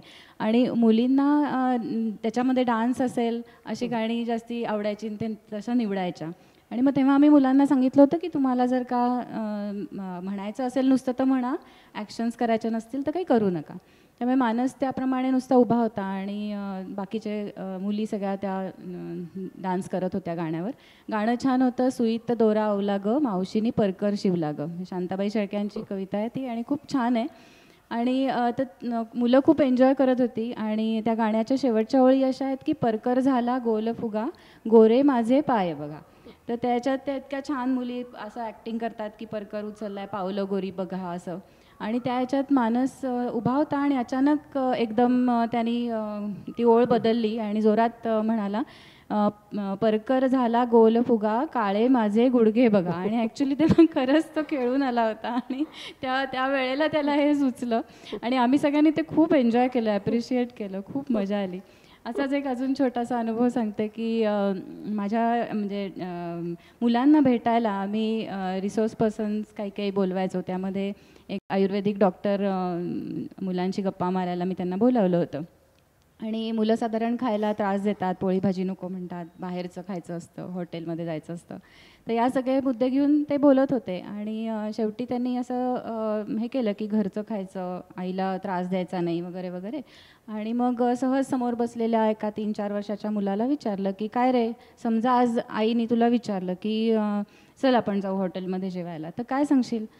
तर तो इतकं छान त्यांनी उत्तर दिलं की त्याला असं वाटलं यांचं पण मन कशाला आपण दुखावा. तर त्यांनी सांगितलं की तुम्ही आज एवढं सगळं सांगितलं आहे तर आज नको जाऊया, मी आईला सांगेन उद्या जाऊया. तर हे त्याचं उत्तर इतकं छान होतं. म्हणजे मोकळं तुम्ही जे म्हणालात ना की त्यांना ते व्यक्त व्हायला सुद्धा मोकळं वातावरण खूप छान आवश्यक असतं असं. या सगळ्या मोकळेपणामध्ये मला असं वाटतं मी पण खूप शिकत गेले. म्हणजे आधी असं असायचं की सगळं आपण शिकवतोय किंवा आपल्याला काहीतरी माहिती आहे, पण या ह्याच्यामध्ये मी इतक्या गोष्टी, अशा छोट्या छोट्या गोष्टींची नोंद घेत गेले की एखादं दंगेखोर इतकं मुलं आहेत आणि खूप आहेत अशी, तर ते असताना पण त्याच्या मागे लपलेलं जे खरंच ज्याला खूप प्रेम वाटतंय, काळजी वाटतंय, त्याच्यातच ह्या ज्या क्वालिटीज असतात ना त्या बघायला मी शिकले. किंवा अगदी मला असं वाटतं की खूप वेळेला आपण म्हणजे मी तरी असं जरा मला किळस वाटते की एखाद्याला एकदम उलटी झाली आहे, तर मी बघते की जेवायला सगळी मुलं बसली आहेत आणि एखाद्या मुलाला तिथल्याच उलटी झाली किंवा हे, तर मुलांना किळस वाटत नाही. हा मला इतकं आश्चर्यकारक वाटलं की ते आवरतायत मावशी, ही मुलं आपलं जेवण कंटिन्यू करतायत. तर खरंच म्हणजे हे शिकण्यासारखं वाटलं. किंवा थोडंसं आपण बघितलं तर मुलांच्या भावना ह्या खूप कमी काळ टिकणारे असतात. म्हणजे आपण त्यांना रागवलं की थोडा वेळ तू आता असं केलंयस तर तू इथे बस वगैरे, तर ते दुसऱ्याच क्षणी मूल येऊन आपल्या मांडीवर बसतं. म्हणजे वर्तमानात कसं जगायचं ना याचा खरंच धडा आपल्याला मुलांकडनं घेता येतो. त्यानंतर मी मुद्दाम अगं काही डे केअरमध्ये अशी एखादं मूल थोडंसं गौण काहीतरी त्याच्यामध्ये अडचण आहे असं घेते विशेष, तर मला अनुभव असा आला की त्यांना सांगावं लागत नाही इतर मुलांना, इतर मुलं त्याला आपणहून मदत करतात. आणि हा माझा खूप छान अनुभव आहे की कधीही मुलं त्याला त्रास देत नाहीत किंवा काही त्याला हवं असेल तर ते आधी येऊन सांगतात की त्याला हे हवं आहे ते हवं आहे. तर हे मला मात्र त्यांच्याकडनं शिकायला मिळालं. आणि मी मग बोलण्याच्या भूमिकेतनं ऐकण्याच्या भूमिकेतच जास्त जायला लागले असं मला वाटतं. तर मला अगदी इथे परत एकदा सांगावंसं वाटतं की मुलांना ना त्यांच्या मनातलं बोलण्यासाठी एक व्यक्ती हवी असते. कुठेतरी घरामध्ये ना त्यांना आपल्या मनात काय चाललंय, कारण मी हे बालयोग घेताना तर इतके वेळा मुलांकडनं ऐकलं की आईला वेळ नसतो, वडिलांना, आणि खरंच आजची ही आहे म्हणजे तसं घडत असेल घरामध्ये, पण कुठेतरी थोडीशी जागरूकता आपण जर दाखवली तर माझा आणि मुलांचा जसा आता छान दुवा घट्ट जुळला आहे तसा पालकांचा आणि मुलांचा जमायला सुद्धा त्याच्यामुळे मदत होईल असं मला वाटतं. अगदी शेवटी मी फक्त एक असा प्रसंग सांगते की मुलांच्या अपेक्षा किती छोट्या छोट्या असतात आणि आपण खूप धडपड करत असतो. तर माझ्याकडे एक 5-6 वर्षाची मुलगी येते आणि तिला तिच्या आईनी ना वेगवेगळ्या ॲक्टिव्हिटीजना घातलं आहे. म्हणजे आजकाल एखादंच मूल असतं आणि पालकांनाही ते वाटतं, तर तिला डान्सला घातलं आहे, त्याच्यानंतर कराटेला ती जाते, ड्रॉइंगच्या क्लासला जाते. आणि मग आई मला सांगायला लागली की आता बघा ही ओवी आहे ना, ही कुठलंही काही धड करत नाही आहे, कुठलीच गोष्ट धड करत नाही आहे, हेही नको म्हणते, मुद्दाम लोळत बसते, असं करते, तर तुम्ही तिला जरा समजावून सांगा. तर हे जेव्हा त्यांनी मला सांगितलं तेव्हा मी ओवीशी बोलले की मी म्हटलं अगं काय होतंय गं, काय म्हणजे तू कुठेच जात नाही आहेस, काय झालं आहे तुला सगळ्यात काय आवडतं यातलं. तर ती मला म्हणाली की मी खरं सांगू का, मला यातलं काहीसुद्धा आवडत नाही.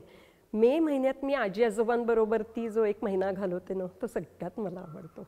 म्हणजे हे किती ही गोष्ट आहे की आईबाबांनी जर हे समजून घेतलं तर किती मे महिन्यातले शिबिर त्यांची कमी होतील असं मला वाटतं. तर आता आपण मला वाटतं स्वाती थांबूयात, कारण असे खूप अनुभव आहेत, पण ते आपण परत कधीतरी बोलूयात. इथे या वास्तूमध्ये या संस्थेचं जे कार्य चालतं त्याला महर्षी न्यायरत्न विनोद म्हणजे अप्पा यांच्या आशीर्वादाचं खूप मोठं बळ आहे.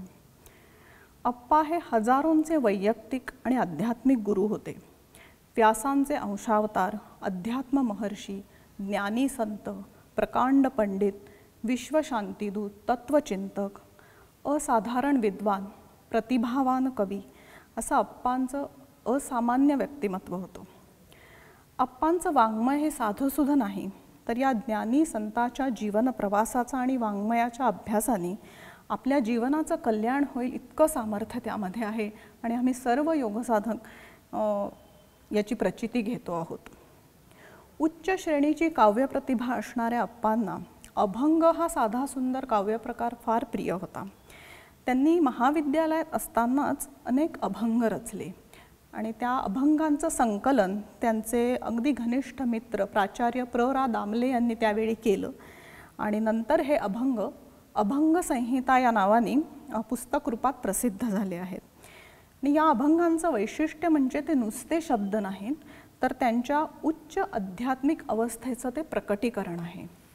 या अभंग संहितेतील 2 अभंग योगसाधिका सावनी शिखरे आता सादर करणार आहे. तर सावनीची मी थोडक्यात ओळख करून देते. सावनीने इंग्लिश लिटरेचरमध्ये ग्रॅज्युएशन केलं आहे. सध्या भारती विद्यापीठातून ती संगीत विषयात MA करते आहे. वयाच्या 11व्या वर्षापासून मंजुषा पाटील यांच्याकडे तिने शास्त्रीय संगीताचं प्रशिक्षण घेतलं आहे आणि गेली 4 वर्ष पंडित उल्हास कशाळकर यांच्याकडे ती संगीताचं शिक्षण आता घेते आहे. शांती मंदिरमध्ये येथे गेली 2 महिन्यांपासून ती योगसाधना करते आहे, पण ह्या 2 महिन्याच्या कालावधीमध्येच ती योगसाधनेमध्ये खूप रमली आहे आणि या योग परिवाराशी खूप छान प्रकारे कनेक्ट झाली आहे.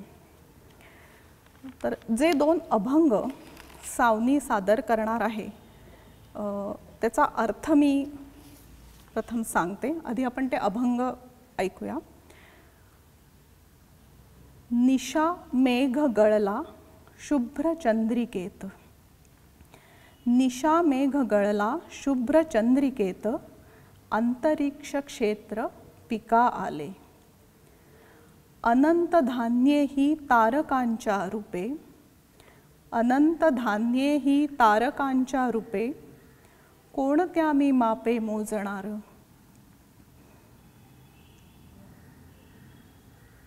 तर ह्या अभंगाचा अर्थ आधी सांगते. निशा मेघ गळला म्हणजे निशा मेघ म्हणजे आपल्यातील जे अहंकार रूपी अज्ञान आहे ते गळून पडलं. निशा मेघ गळला. शुभ्र चंद्रिकेत, कुठे गळला तर शुभ्र चंद्रिकेत. तर ती चंद्रिका म्हणजे ज्ञानाचा प्रकाश आहे आणि तो प्रकाश कसा आहे तो शुभ्र आहे, म्हणजे अगदी स्वच्छ, क्लिअर, निर्मळ अशा प्रकार. म्हणजे तो अहंकार रूपी अज्ञान गळून पडल्यामुळे त्या ज्ञानाचा शुभ्र प्रकाश आपल्या आतमध्ये पडला आहे. अंतरिक्ष क्षेत्र पिका आले. अंतरिक्ष क्षेत्र म्हणजे आपल्या आतली अवस्था. तर त्या आपल्या अवस्थेमध्ये ती अवस्था कशी आहे तर ती पिका आली आहे.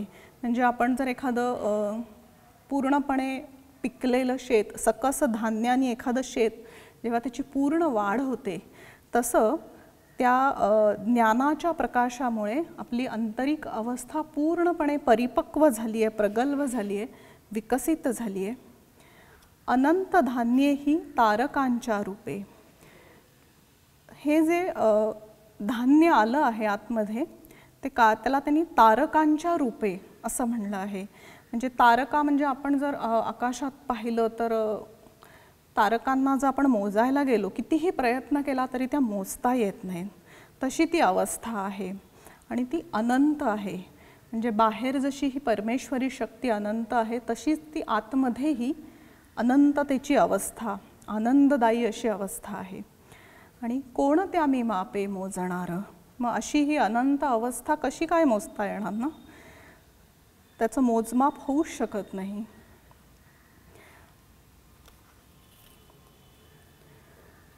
पुढचा अभंग आहे. नको मला देव नको मला मीही, नको मला देव नको मला मीही, मागणेन काही कुणापाशी. विश्वप्रेमाच्या या बेभान धुंदीत, विश्वप्रेमाच्या या बेभान धुंदीत, जीव राहो रत चिरंतन, जीव राहो रत चिरंतन. नको मला देव नको मला मीही. तर ती जी ज्ञानाची अत्युच्च अवस्था आहे त्यात मला माझं मी पण नको. म्हणजे हे जे नको आहे ते आपण सर्वसामान्य जे नको किंवा हो म्हणतो तशा स्वरूपाचं नसून ते माझं मी पण सगळं गळून पडलं आहे. आपण ज्याला देव म्हणतो ते सगळंच गळून पडलं आहे. म्हणजे मला वाटतं आपल्यामधलं जे द्वैत आहे ते गळून पडलं आहे आणि मी आणि ती ईश्वरी शक्ती हे सगळं एकच झालं आहे.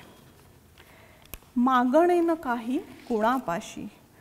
तर द्वैतच नाही तर मग काय मागणार कुणापाशी. काहीच मागणं नाही कारण तो मीच नाही, सगळं एकरूप आहे. म्हणजे त्या अवस्थेची ती नैसर्गिक परिणती आहे की काहीच मागणं राहत नाही. विश्वप्रेमाच्या या बेभान धुंदीत.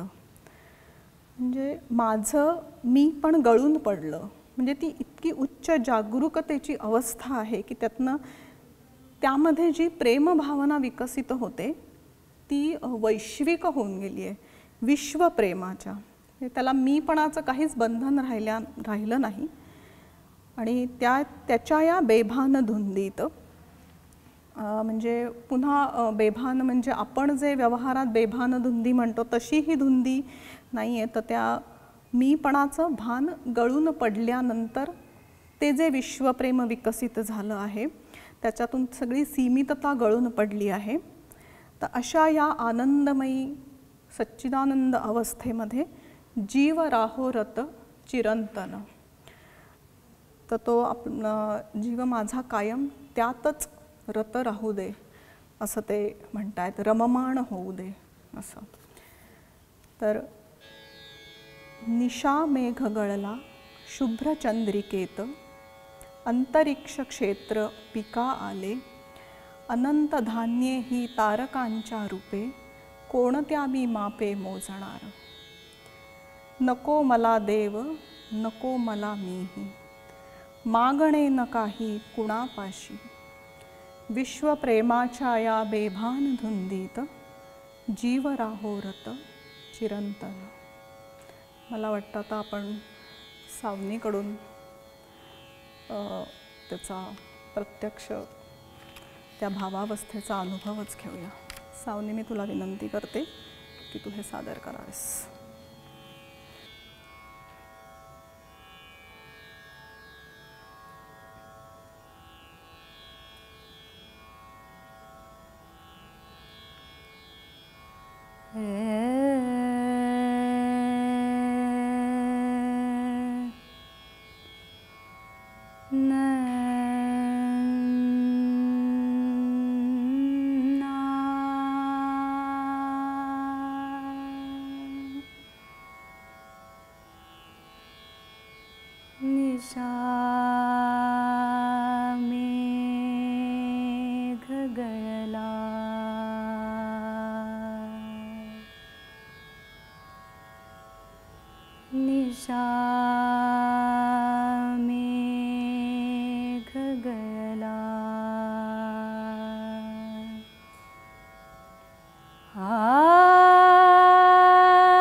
दिशा मेघ गयला, शुभ्र चंद्रिकेत अंतरिक्ष क्षेत्र, अंतरिक्ष क्षेत्र पिकाले,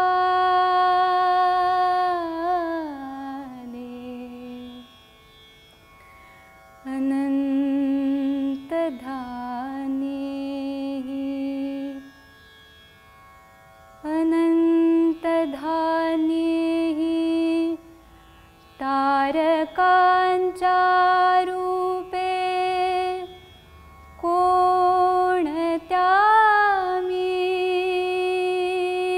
मापे,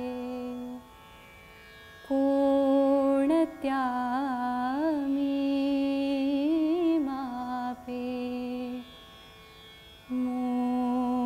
मोजणार, कोणत्या मी मापे मोजणार.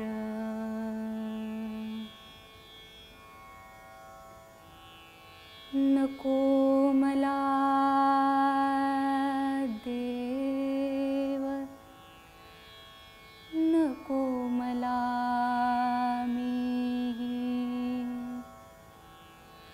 मागणे न काही कुणापाशी, नको मला देव, नको मला मी,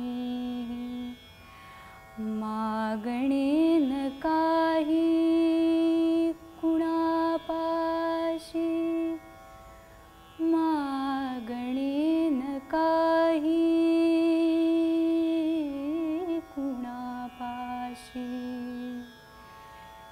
विश्वप्रेमाच्या ह्या बेभान धुंदीत, विश्वप्रेमाच्या ह्या बेभान धुंदीत, जीव राहोरत चिरंतन, विश्वप्रेमाच्या ह्या बेभान धुंदीत, जीव राहोरत चिरंतन, रत चिरंतन. नको मला देव, नको मला मी, मागणे न काही कुणापाशी. विश्वप्रेमाच्या ह्या, विश्वप्रेमाच्या ह्या बेभान धुंदीत, बेभान धुंदीत,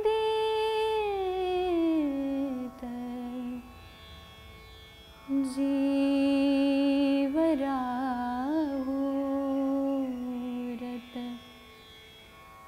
चिरंतन, जीव राहोरत चिरंतन, चिरंतन,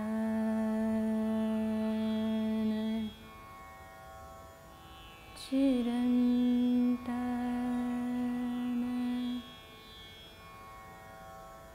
चिरंतन, रत चिरंतन.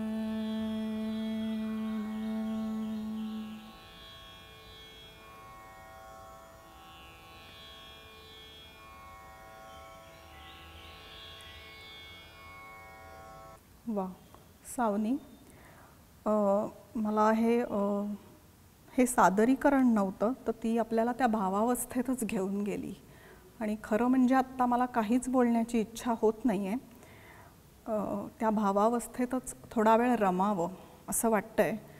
पण कार्यक्रमाचं आणि वेळेचं भान ठेवणं भाग आहे आपल्याला. सावनीचं वय आत्ता फक्त 21 वर्ष आहे आणि इतक्या लहान वयात अप्पांसारख्या महान विभूतींचे अभंग सादर करणं हे खूप मोठं आव्हान तिने पेललं होतं. आणि तिने ते नुसतं निभावलं असं म्हणणं हे खूपच म्हणजे तिने जे आत्ता त्या भावावस्थेपर्यंत आपल्याला पोचवलं त्यासाठी कुठले शब्द माझ्याकडे आत्ता खूप अपुरे पडत आहेत. खूप धन्यवाद सावनी, आणि तुझ्या योग साधनेमधल्या आणि संगीत साधनेमधल्या तुझ्या पुढच्या वाटचालीसाठी तुला खूप खूप शुभेच्छा. यानंतर बाबा प्रकट चिंतन करणार आहेत. त्यांची औपचारिक ओळख आपल्या सगळ्यांना आहेच आहे. योगशास्त्र हे काही केवळ व्यायामाचं शास्त्र नाही, तर आध्यात्मिक विकास साधण्यासाठीचं खूप सखोल आणि सूक्ष्म मार्गदर्शन ते शास्त्र करतं. पण सर्वसामान्य साधकांना गुरूंच्या मार्गदर्शनाखाली केवळ नुसता ग्रंथ वाचून हे केवळ अशक्य आहे. मी सुरुवातीला म्हणलं तसं इथे येणाऱ्या प्रत्येक साधकाचा आध्यात्मिक विकास हेच बाबांच्या कार्याचं उद्दिष्ट आहे. आणि त्यासाठी ही जीवनस्पर्शी योगविद्या समजावून सांगण्याचं खूप मोठं आव्हान त्यांनी पेललं आहे. योग जगण्याच्या पातळीवर उतरवण्यासाठी लागणारं सूक्ष्म मार्गदर्शन बाबा अत्यंत प्रेमाने करतायत. आणि नुसतं मार्गदर्शन नाही, तर योग जगताना आम्ही सर्व योगसाधक त्यांना खूप जवळून बघतोय आणि म्हणून ते शक्यतेच्या कक्षेत आहे असं विश्वास आम्हाला सर्वांना वाटतो. आणि योग जगणारे शिष्य किंवा माणसं निर्माण करण्यावर ते कित्येक वर्ष काम करत आहेत. ही ज्ञानार्जनाची प्रक्रिया ते अत्यंत साधेपणाने, धीराने, आईच्या ममतेने सगळ्यांची काळजी घेत करत आहेत. त्यातून सहज, साधी, दडपणविरहित, अपेक्षाविरहित अशी गुरुशिष्य नातं या गुरुकुलामध्ये बहरतंय. त्याचं शब्दात वर्णन करणं केवळ अशक्य आहे. आम्हा सर्व योगसाधकांप्रमाणेच आपणा सर्वांनाही त्यांच्या या गुरुकृपेचा लाभ होवो अशी मी ईश्वरचरणी प्रार्थना करते. बाबांना मी आता प्रकट चिंतनाची विनंती करणार आहे. बाबांच्या प्रकट चिंतनानंतर आजच्या या कार्यक्रमाची सांगता होईल. हा कार्यक्रम इतक्या निर्विघ्नपणे आपल्यापर्यंत पोहोचण्यासाठी या स्क्रीनवर न दिसणारी योगसाधकांची एक टीम अहोरात्र त्यांचे सगळे व्याप सांभाळून खूप आधीपासून तयारी करत असते. तर त्या सगळ्यांचे आभार मानणं हे खूप औपचारिक होईल आणि त्यांना ते आवडणार नाही हे मला माहिती आहे, पण तरी त्याचा उल्लेख केल्याशिवाय मला राहवत नाही आहे. आणि या योगदिनाच्या निमित्ताने आपणही सर्वजण आवर्जून उपस्थित राहिलात, अर्थात ऑनलाईन.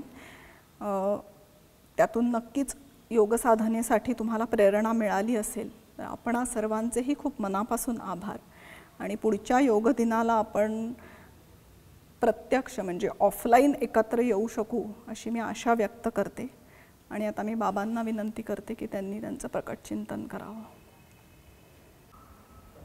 आंतरराष्ट्रीय योग दिवस साजरा करण्यासाठी आपण ऑनलाईन सगळेजण जमलेले आहोत. तर हे 7वं वर्ष आहे. 15व्या साली 2015मध्ये पहिलं आंतरराष्ट्रीय योग दिवस साजरा केला गेला. ते 7वं वर्ष आहे. आणि योगाला जी एक आंतरराष्ट्रीय पातळीवरती जी मान्यता त्यापूर्वी मिळाली होती, 15मध्ये त्याला फक्त शिक्कामोर्तब झालं. पण त्याच्या अलीकडे अनेक वर्ष अनेक योग क्षेत्रामधली मान्यवर लोक परदेशात जाऊन त्यांनी गुढी रोवलेली होती. पण तो शिक्कामोर्तब त्याला एक आंतरराष्ट्रीय मान्यता मिळणं, ऑफिशियल मान्यता, ही 2015 साली झाली. आपण दरवर्षी हा दिन साजरा करतोच. आणि याच्यामागचा हेतू खरा असा असतो की योगाविषयीचं एक उत्सव म्हणून आपण साजरा केल्यानंतर त्या उत्सवाचं रूपांतरण हे जर नित्योत्सवात झालं. आपण आता आज समजा हा योग दिन साजरा केला, तर त्यानंतर आपल्याला अशी प्रेरणा मिळणं अपेक्षित आहे की आपण क्लासिकल फॉर्मची योग साधना जी आहे, म्हणजे नुसता व्यायाम असं नाही, तर एक जगण्याची शैली म्हणून जी आपल्याला योग साधना करायची असते, तर तशी करायला आपल्याला प्रेरणा मिळावी आणि वर्षभर आपण ती करत राहावं. आणि जर वर्षभर खरोखर करायची असेल तर त्याचा एक खूप सोपा उपाय असा आहे की आता मी वर्षभर योग साधना करीन असं म्हणून सुरुवात नाही करायची, तर आज करीन असं म्हणायचं की आजचा दिवस जो काही असेल, आता आज आपला सोमवार आहे, मला वाटतं ना, का मंगळवार आहे, आज सोमवार आहे, तर सोमवार आज मी योग साधना करीन असं म्हणायचं. उद्या उठलं की म्हणायचं आज मी योग साधना करीन. असं रोज आपण म्हणत गेलो की ते वर्ष कधी संपले आपल्याला कळणार नाही. पण एकदम जर असं म्हणलं की 365 दिवस मी आजपासून रोज योग साधना करील, तर ते दडपण इतकं निर्माण होतं की माणूस मग ते करतच नाही. त्याच्यापेक्षा एक एक दिवस एकेका वेळेला घेतलेला जास्त चांगला. आणि मग पुढच्या वेळेला आपल्याला असं, म्हणजे जर आपण योग साधना योग्य प्रकारे करत असलो तर आपल्याला एक उत्सवाची जे एक फिलिंग असतं, म्हणजे उत्साहाचं फिलिंग, छान वाटणं असं जे असतं, तर ते रोज होत राहतं. आणि त्याचं क्युम्युलेटिव्ह इफेक्ट, त्याचा एकत्रित असा आविष्कार पुढच्या आंतरराष्ट्रीय योग दिनाच्या वेळेला जर झाला, तर त्याचा अर्थ असा की हा योग दिन आपण योग्य प्रकारे साजरा केला. तर म्हणून हे नेहमी आपण लक्षात ठेवलं पाहिजे. असं कुठलाही उत्सव जो आपण साजरा करतो तर त्याच्यामागचा आपला हेतू हा प्रेरणा घेणं हे असतं, नुसतं उत्तेजित होणं असं नसतो. आणि आजचा जो आपला कार्यक्रम आहे तर त्याच्यामध्ये इथे येणारेच बरेचसे साधक अतिशय मनापासून जे साधना करत आहेत, ज्यांना त्याचे खूप चांगले परिणाम मिळाले, तर असे वेगळ्या क्षेत्रातली ती सगळी मंडळी आहेत, साधक आहेत. तर त्यांचे आपण अनुभव सगळ्यांनी आत्ता ऐकले. आणि खूप म्हणजे आता संहिता जर घेतली आपण, तर त्यांनी योगामध्ये डॉक्टरेटच केली आणि अगदी लहान असल्यापासून ती इथे शांती मंदिरमध्ये येते आहे. आणि तिचं समजून घेण्याची क्षमता चांगली असल्यामुळे ती हळूहळू इव्हॉल्व होत गेली आणि अजूनही होत चाललेलीच आहे. कारण हे इव्होल्युशन योगाचं कसं आहे की ते निरंतर चालणारं आहे. ते असं 1 वर्षाचा प्रोग्रॅम योगाचा केला आणि आपल्याला सगळं कळलं असं होत नाही. तर ते सतत करत राहावं लागतं आणि ते आनंददायी असल्यामुळे, त्याच्यातनं आपल्याला प्रसन्न, आनंदी, शांत वाटत असल्यामुळे आपण ते दीर्घकाळ अतिशय सहजपणे करत राहू शकतो. तर तसं संहिता करते किंवा आपली हा सुद्धा सुश्रुतसुद्धा तसा अगदी यंग आहे, पण त्यालासुद्धा खूप त्याच्या क्षेत्रामधले नामांकन मिळालेलं आहे, त्याचं ॲप्रिसिएशन झालेलं आहे. त्याच्याविषयी आपल्याला मुक्तानी सांगितलेलंच आहे त्याच्या परिचय करून देताना त्याचा. तर ही सगळी खूप गुणी मुलं आहेत. म्हणजे त्यांना सगळ्यांना मुलंच म्हणतो, कारण मला खरोखरच ती मुलं वाटतात आणि इतकी प्रेमाने, आपुलकीने सगळं करत असतात. साधनासुद्धा खूप मनापासून करतात. तर तसं रजनीताई आणि स्वाती गोडबोले, तर यांचासुद्धा जो अनुभव आहे बाल क्षेत्रामधला, तर तो मला खूप महत्त्वाचा वाटला. म्हणून मग मी रजनीताईंशी असं बोलत होतो एकदा, असं म्हणलं की आपण जे इथे शिकतो, म्हणजे योगसाधना करायला जे साधक येतात, तर त्यांच्यावर असं बोलणं आमचं काही महत्त्वाचे जे क्वालिटीज असतात, महत्त्वाचे जे गुण असतात किंवा ज्या संकल्पना असतात योगा साधनेला ज्याची मदत होईल, तर त्या संकल्पना खूप चांगल्या प्रकारे समजून घेण्याची प्रक्रिया सगळ्या साधकांमध्ये चालूच असते. तर एकदा असं त्यांच्याशी बोलताना मला वाटलं की आपण ह्या ज्या संकल्पना आहेत तर त्या लहान मुलांपर्यंत घेऊन जायला काय हरकत आहे. आणि आपण असं जे गृहीत धरतो की लहान मुलांना काही कळत नाही, त्यामुळे त्यांना काही हे सगळं एवढं गंभीर नको, तर मला त्याच्याबद्दल नेहमी शंका असायची. मला असं वाटायचं की असं काही नाही, लहान मुलंसुद्धा खूप चांगल्या प्रकारे जर त्यांना सांगितलं तर समजू शकतो. तर त्यांनी मग प्रयोग केले ते. आणि मग एकदा ती त्यांच्या तिथली 5-7-8 वर्षाची 10-12 मुलं घेऊन आली आहे इथे त्या. आणि मी असाच इथे बसलो होतो हॉलमध्ये आणि ती मुलं अशी समोर बसली आणि मग मी त्यांच्याशी गप्पा मारल्या. आणि मला असं प्रकर्षाने लक्षात आलं की मनाचा मोकळेपणा काय किंवा कोण बरोबर आहे याच्यापेक्षा काय बरोबर आहे याच्यावर लक्ष देणं, अशा काही ज्या संकल्पना आहेत की ज्या साधनेसाठी महत्त्वाच्या असतात, तर त्या त्यांनी पोचवल्या त्यांच्यापर्यंत.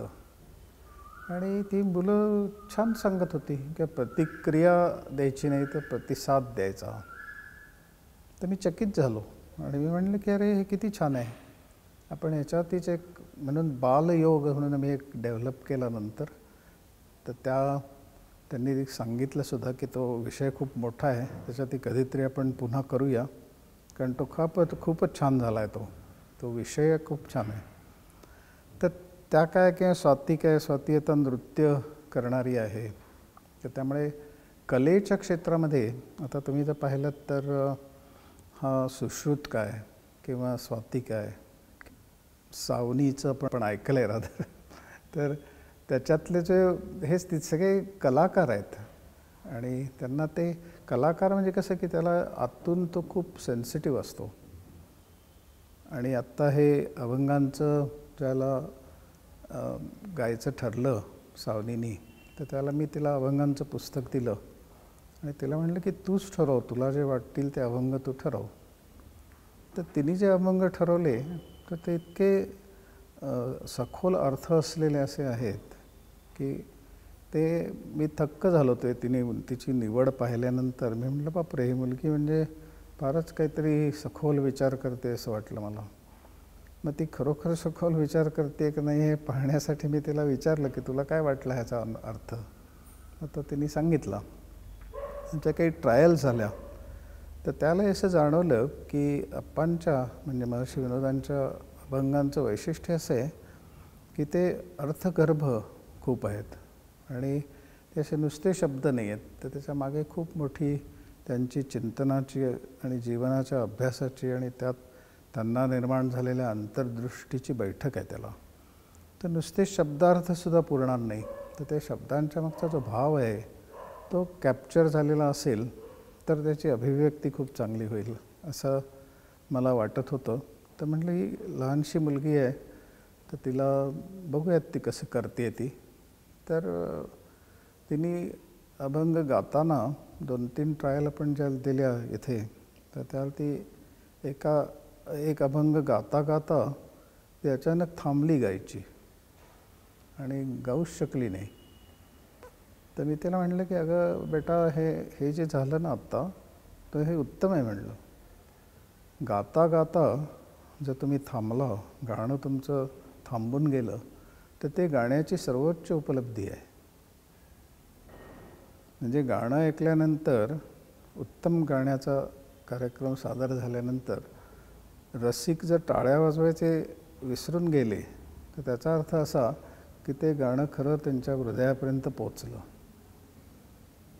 तर तसं हे गुणी उभरता सितारा म्हणतात तशा ह्याच्यात मोडणारी मुलगी आहे असं मला जाणवलं. आणि म्हणून मग तिचं आपण हा कार्यक्रम आज ठेवला. किंवा हा सुद्धा सुश्रुतसुद्धा इतक्या लहान वयामध्ये त्यांनी इतक्या चांगल्या गोष्टी केलेल्या आहेत आणि इतके त्याला पुरस्कार मिळालेत.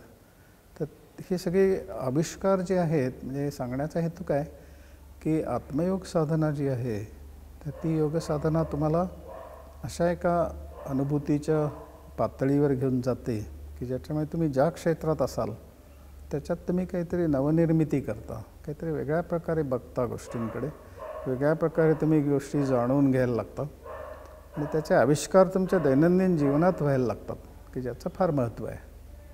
नाही तर काय होतं की आपण नुसती जर योगाचा अभ्यास हा व्यायाम म्हणून केला तर त्याचा परिणाम फार दीर्घकाळ राहत नाही. तात्पुरतं शरीराच्या पातळीवरती काहीतरी परिणाम मिळतात, पण हे आंतरिक परिवर्तन जे आहे, ट्रान्सफॉर्मेशन जे आहे, इनर ट्रान्सफॉर्मेशन की जे योगामधलं पोटेन्शियल आहे, तर ते जर केलं गेलं नाही, त्याच्याकडे लक्ष दिलं गेलं नाही तर वरवरच्या ह्यानी समाधान मानायची वेळ येते. तर इथे येणारे जे साधक आहेत तर ते सगळेजण नुसते व्यायामाच्या मागे नाही आहेत, तर त्यांना आंतरिक परिवर्तन करून घेणं, आपल्या जीवनामध्ये एक जीवनदृष्टी प्राप्त करून घेणं, याच्याकडे त्यांचं सगळ्यांचं लक्ष आहे. आणि मला सगळ्यात आनंद असा वाटतो की आज ज्या सगळ्यांनी आपल्यापुढे वेगळ्या प्रकारे जे सादर झाले, त्यांचे विचार मांडले, काहींनी कला सादर केली, त्या सगळ्यांमध्ये ती जीवनदृष्टीचं बीज रोवलं गेलं आहे आणि ती जीवनदृष्टी त्यांच्यामध्ये आकाराला येते. काही जणांमध्ये बऱ्यापैकी आकाराला आलेली आहे.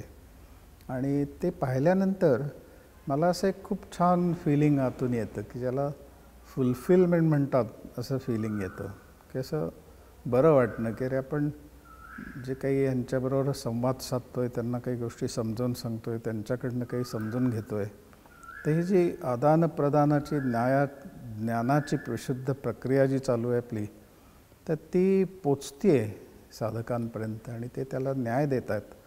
असं लक्षात आल्यामुळे मला एक समाधानाची भावना खूप आहे. म्हणून मी ह्या आंतरराष्ट्रीय योग दिनाच्या निमित्त या सगळ्या साधकांचं त्यांना शाबासकी देतो, त्यांचे अभिनंदन करतो, त्यांना आभार मानत नाही तर त्यांना आशीर्वाद देतो. कारण त्यांना ते आभार मानणं आवडणार नाही, पण मला आवडेल खरं म्हणजे त्यांचे सुद्धा आभार मानायला आवडेल, पण त्यांना आशीर्वाद दिलेलं जास्त आवडेल म्हणून आशीर्वादही देतो. तर तुम्ही सुद्धा सगळेजण आलात, हे या ऑनलाईन का होईना पण तुम्ही आलात. आणि त्याच्यामध्ये मुक्ता म्हणाली तसं की पुढच्या वर्षी आपण अशी अपेक्षा करूया की आपल्याला ऑफलाईन सगळ्यांना एकत्र येता येईल आणि इथे खऱ्या अर्थाने आंतरराष्ट्रीय योग दिन साजरा करता येईल. तर तशी आपण मनापासून प्रार्थना करूया, अपेक्षा करूया. आणि सगळ्यांना मी आंतरराष्ट्रीय योग दिनाच्या मनपूर्वक शुभेच्छा देतो. आणि शुभेच्छा कशासाठी देतो तर रोज नित्य तुमची साधना होत राहो आणि हा जो उत्सव आहे आंतरराष्ट्रीय योग दिन, हा तुमचा नित्योत्सव व्हावा. आप्पांचं एक फार सुंदर गुरुपादुगद स्तोत्र म्हणून त्यांना अतींद्रिय अवस्थेत स्फुरलेलं असं एक स्तोत्र आहे. तर त्याच्यात ते पहिलंच त्यांचं वाक्य असं आहे की आज मुहूर्त होऊया एक नित्योत्सव. म्हणजे कुठलाही उत्सव हा कशासाठी असतो तर नित्योत्सवाची सुरुवात म्हणून असतो. तर आंतरराष्ट्रीय योग दिन हा आपला फक्त 21 जूनपुरता मर्यादित न राहता तो रोजचा उत्सव व्हावा आणि त्याच्यातनं आपल्याला एक आनंद मिळावा, शांती मिळावी, एक वेगळ्या प्रतीची शांती मिळावी, वेगळ्या प्रकारचा आनंद मिळावा, अशी मी मनापासून शुभेच्छा व्यक्त करतो.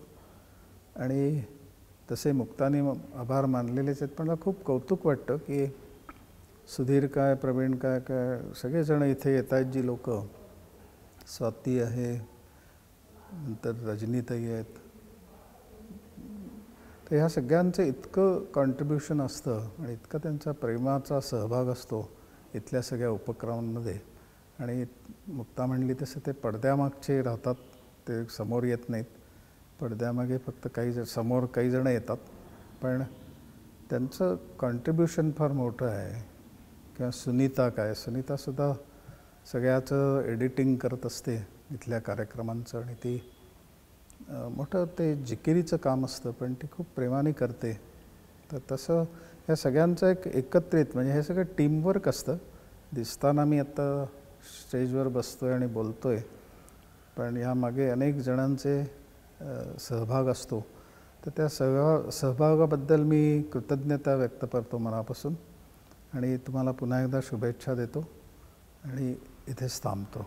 धन्यवाद आणि सगळ्यांना मनापासून नमस्कार.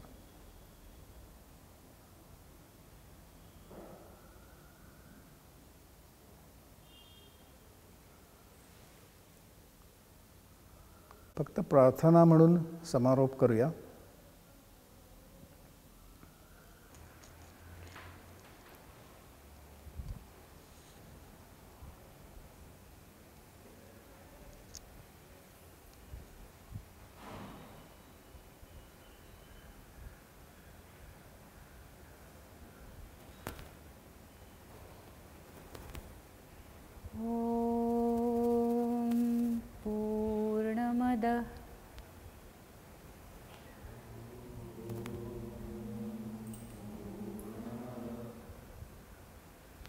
पूर्णमिदं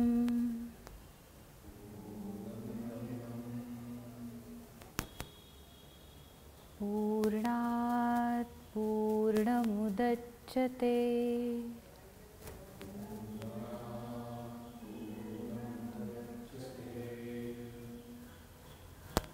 पूर्णस्य पूर्णमादाय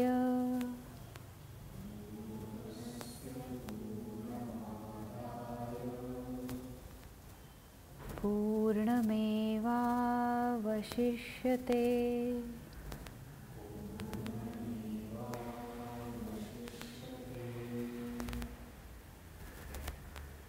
ॐ शान्ति शान्ति शान्तिः।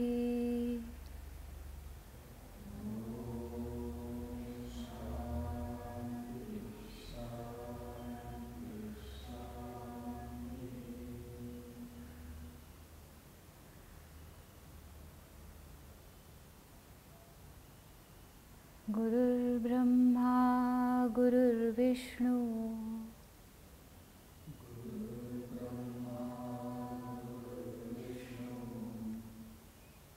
गुरुर्देवो महेश्वरः।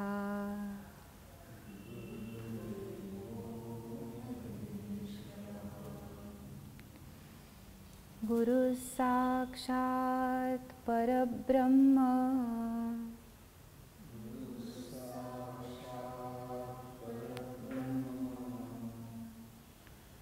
तस्मै श्री गुरवे नमः।